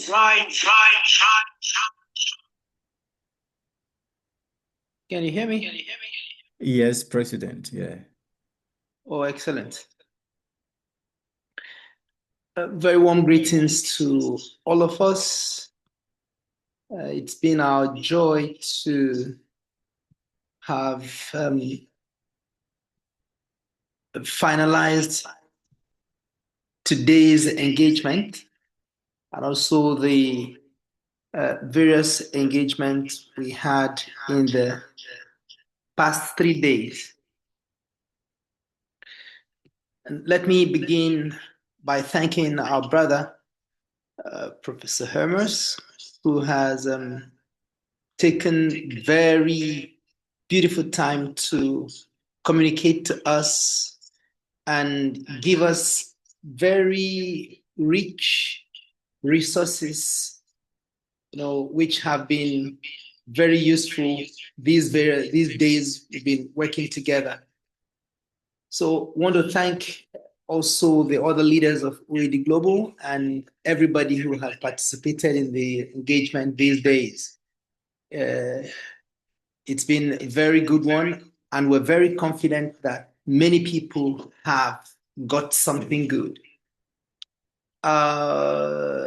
Some days ago, somebody mentioned on a particular group that, somebody asked that, somebody tagged me on the group and typed a message saying that why do we keep posting messages about these fruitless meetings?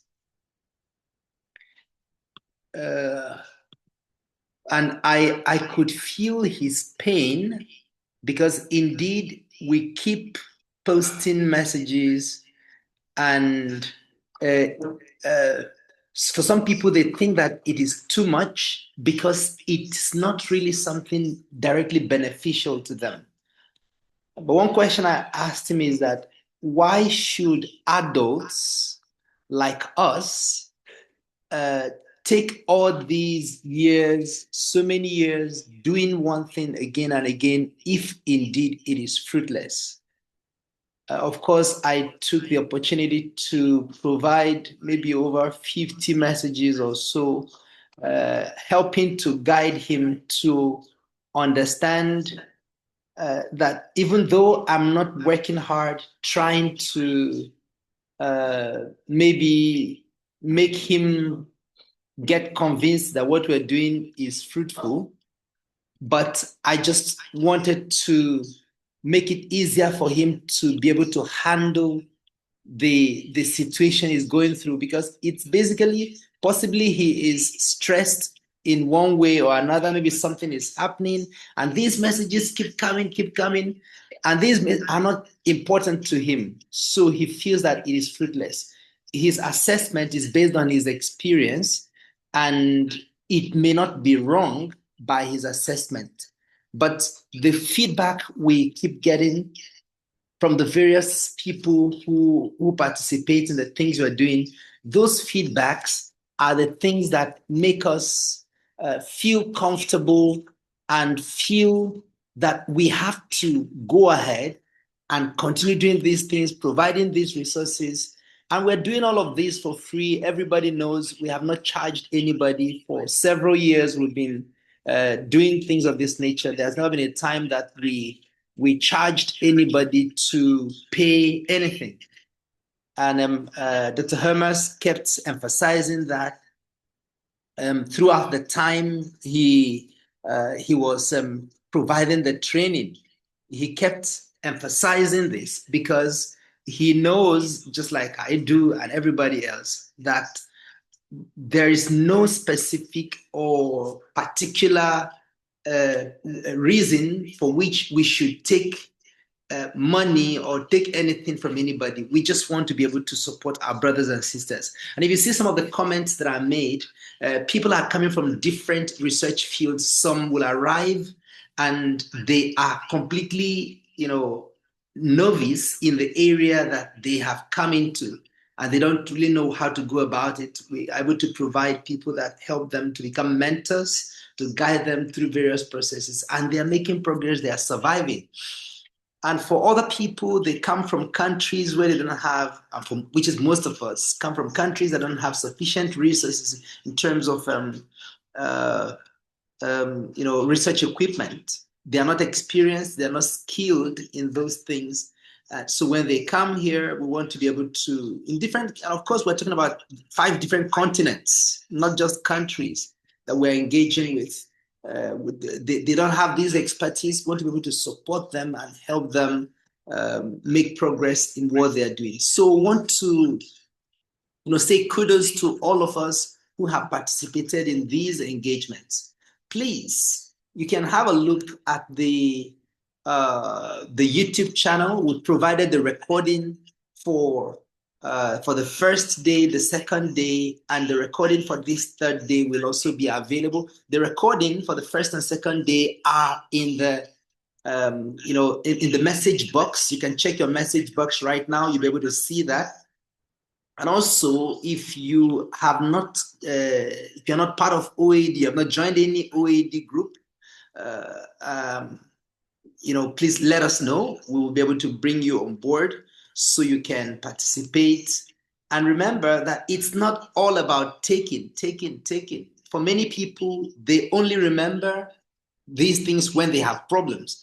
And indeed, many people always have one problem or another. And if you don't have a problem today, it does not mean you will not have a problem tomorrow.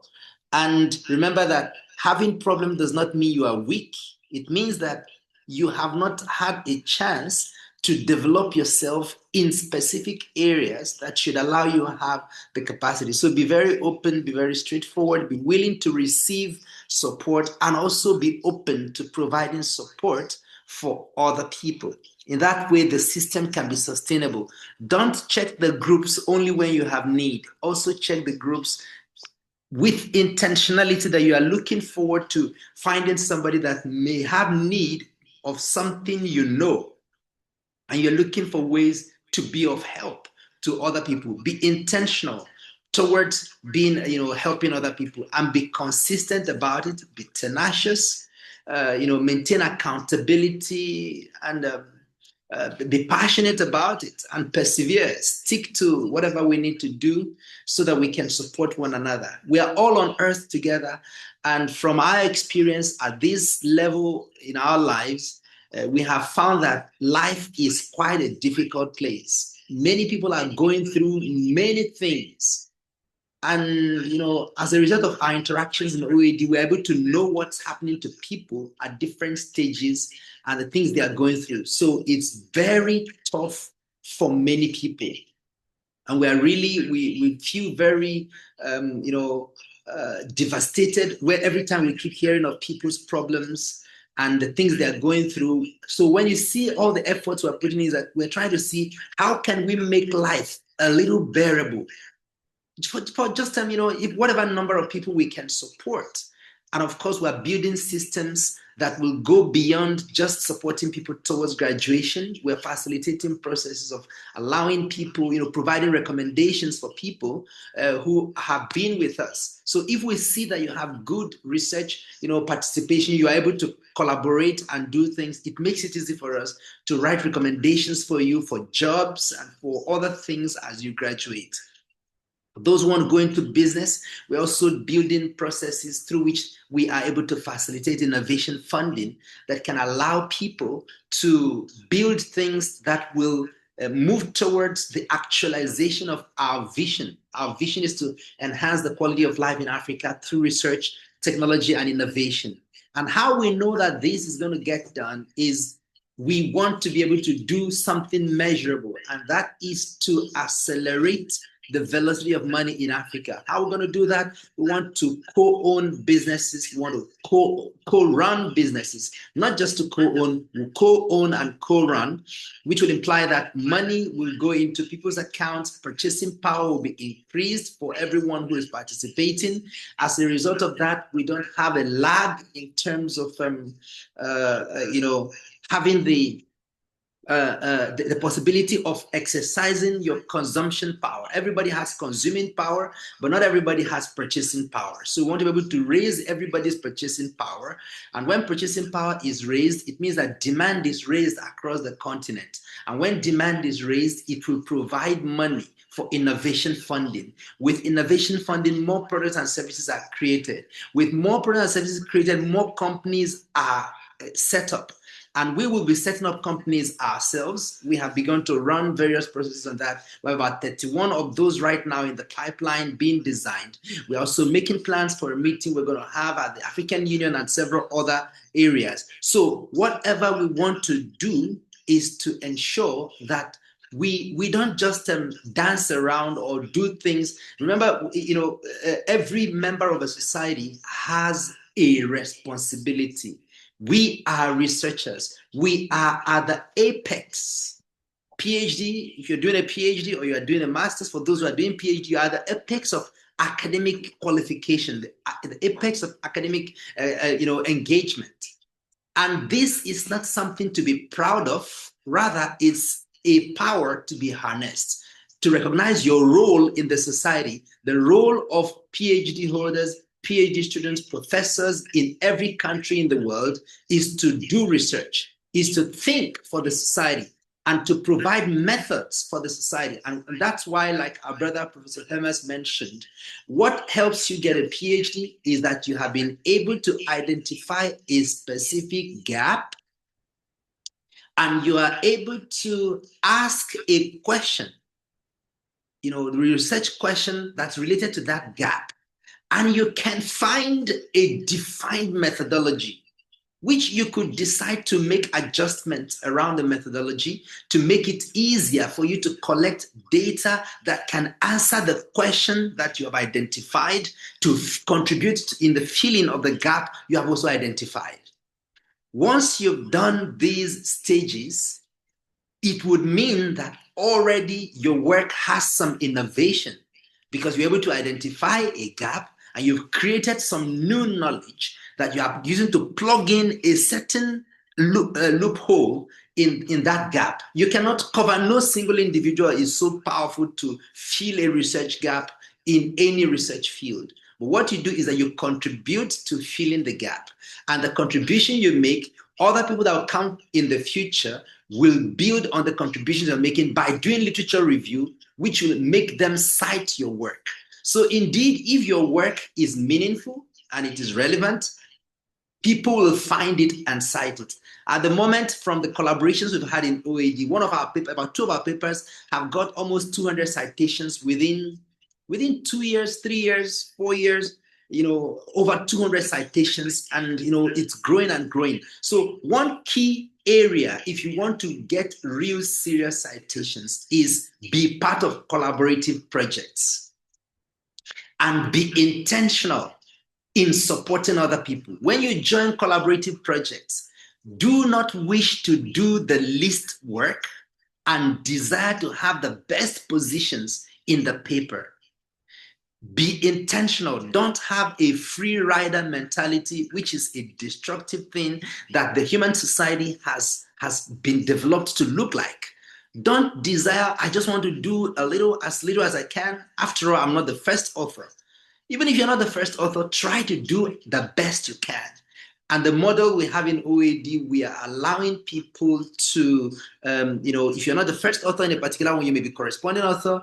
We have a policy that we are following to run these various collaborations. So we hope that everybody can be part of what's going on. Different research groups, we have 50 plus research groups that are working very hard in different areas. Not all the research groups are equally active. Some are less active than others.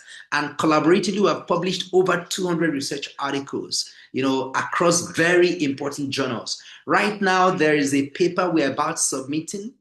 We have 34 or 35 co-authors from the 5 regions of Africa. It's a research related to mushrooms across Africa, and we are driving deeply. Beyond that point, we're going to be turning it into a business, which is going to allow our people to begin to make money, because we want to be able to put money in the hands of our people and make life easier for our people everywhere they are. So we are very intentional about this, and we are not all about research. We are doing every single thing that is related, because if we were making it only research, then it would mean that after graduation you no longer need OAD Global, or when you're no longer a professor, you no longer need OAD Global. We're making it in such a way that as long as you're alive, you're going to need this system. I want to make it that the system is always going to be beneficial to you to enjoy every aspect of it. So please, my neighbors, I'm taking this moment to give you some more details about what we're doing. We're not all about webinars, because it seems like some people don't understand what we're doing fully, and we want to be able to give a little more information about what we're doing.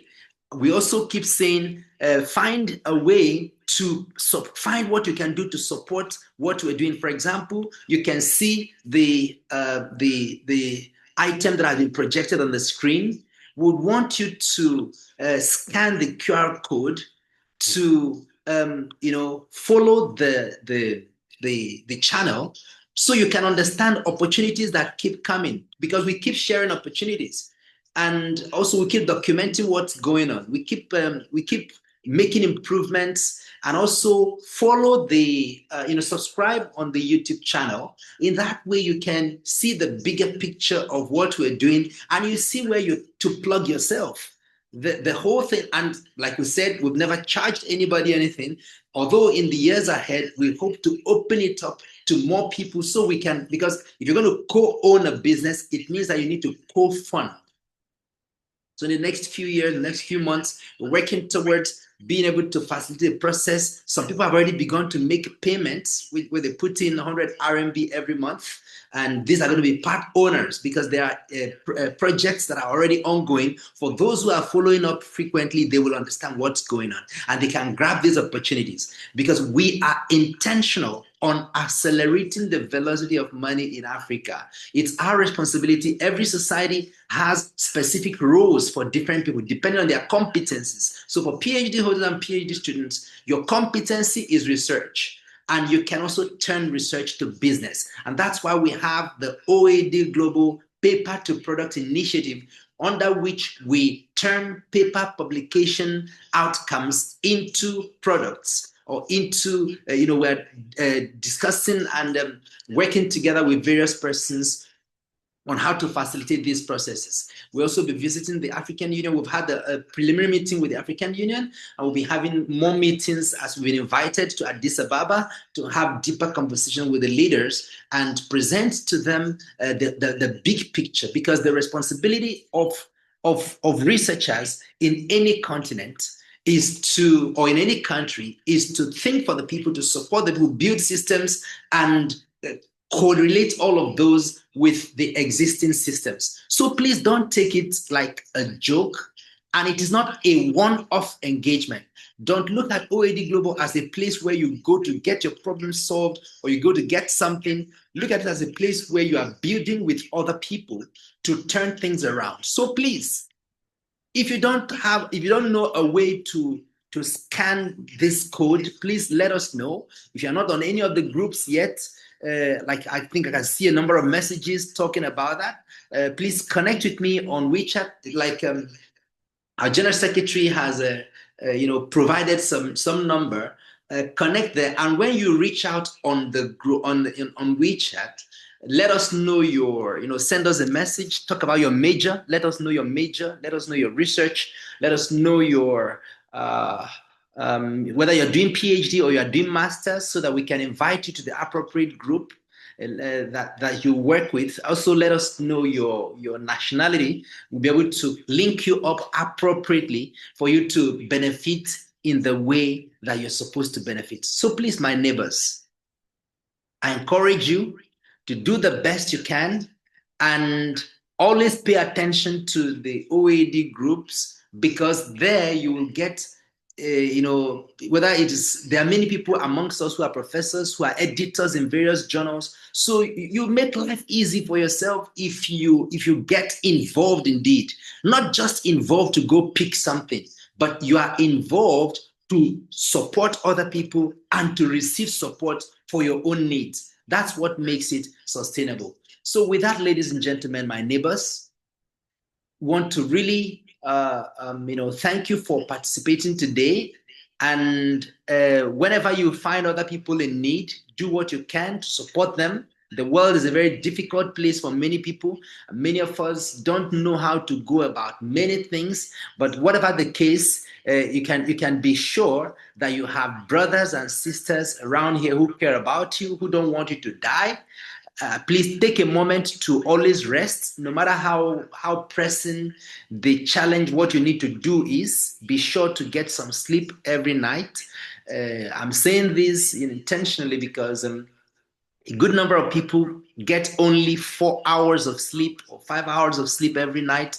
And for some people, they join 2 days together and they continue working because they want to be able to beat the deadlines. So please take note that it is not in the interest of your family if you kill yourself because you want to publish paper or because you want to graduate at a particular time.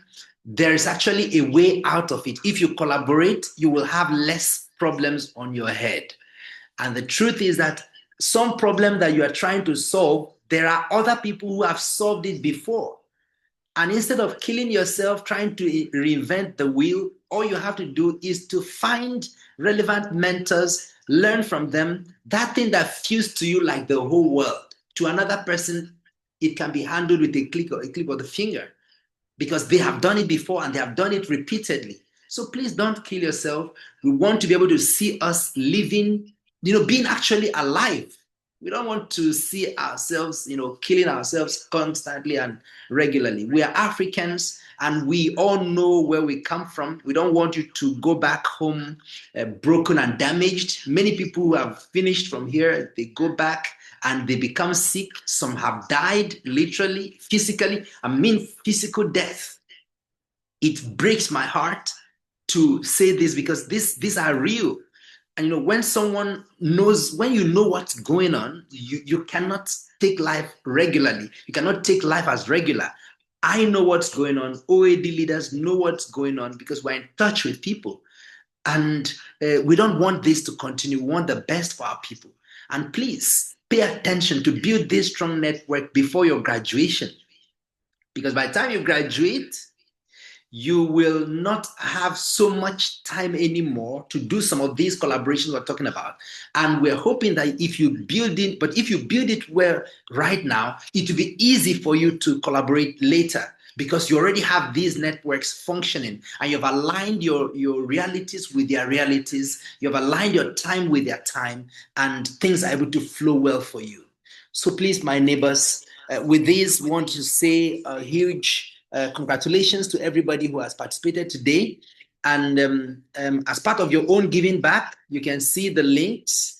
Follow on X, subscribe on X, subscribe on YouTube to receive the resources of what we're doing. Follow on WeChat channel. Now on WeChat, we have almost 2,000 people subscribed or following. And we want to be able to make it big so that we can begin to make money from it. because we need these monies to be able to fund relevant things like renewal of our website, uh, payment for domain name, payment for office, and all those various things. We don't want to be asking people for money, but because we know that many people don't really have that. However, those who are able to do one thing or another, please pay attention and get involved in the various things that are going on, and we look forward to hearing from everybody as the years unfold. And with that said, please, if anybody has any, of course, like look, we also posted the first 2 days recording. Get them and have the full perspective if you have not already seen it. So, with that said, ladies and gentlemen, we have come to the point of closing in the meeting, and on behalf of the OAD Global Resident Think Tank and the Executive Council of the OAD Global, I want to bring you plenty of greetings and want to say, have a wonderful, wonderful time. And if anybody wants to say something before we close it all up, the platform can be open briefly, and you talk to us, and we fire on with the closing in the next 1 minute, as the case may be. Anybody want to say something? It's family meeting. This is our quarterly general meeting, quarterly general assembly. This is the for the first quarter of 2026. And we're looking forward to further engagement. So anybody want to say something, please, this is the time for that. General Secretary, I want to say huge thanks to you for the engagements you have coordinated.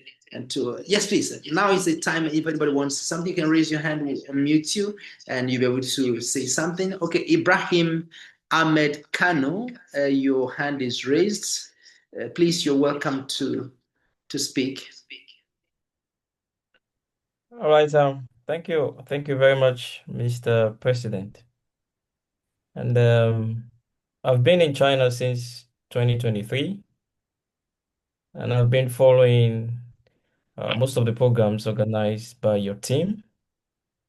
So I just want to extend my sincere thanks and appreciation for these opportunities, especially when you make mention about collaboration, which I think is very, very, very much important for young researchers, because there's an adage that says no man is an island.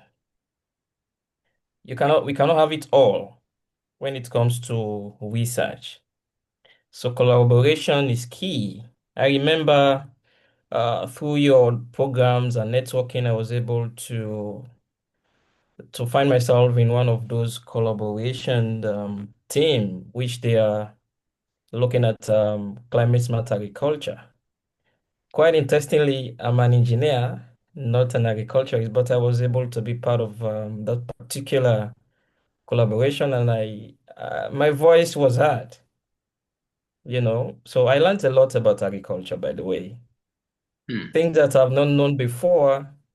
I realized that agriculture is also expanding in Africa, and there are a whole lot of opportunities that we can grab. And when you look at some of those research, I think there are opportunities for young researchers to look at what has been done in Africa. And you compare that to this Western world, you see there are vast differences, especially when it comes to technology and all of those. So if you look at the gap in Africa, we have so much to learn, so much to learn. So I think bringing these programs can be an eye-opener for young researchers and early researchers, as the presenter was pinning some of those challenges that we are facing. So I don't have much to say, just an appreciation that your team needs to do more.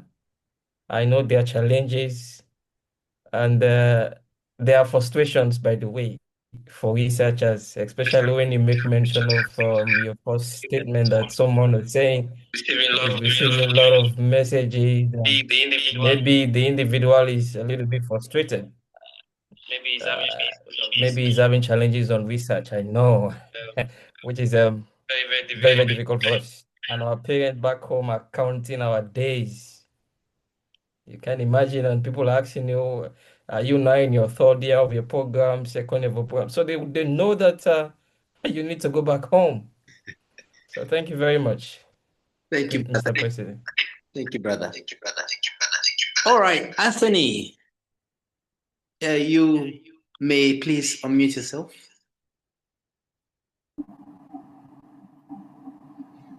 Yeah, thank you.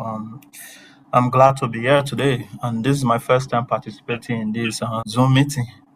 Yeah, because I think the admin, our group chat's always posted, but I don't really check the group because I'm always busy. So I just checked the group today, and I saw the message that we can participate in this Zoom meeting, and I don't really quite understand, and I haven't got more information about this meeting, but I'm really interested because I even joined late about 30 minutes ago. So I'm really interested in this, and I think this will really be of a great help to a lot of people across Africa.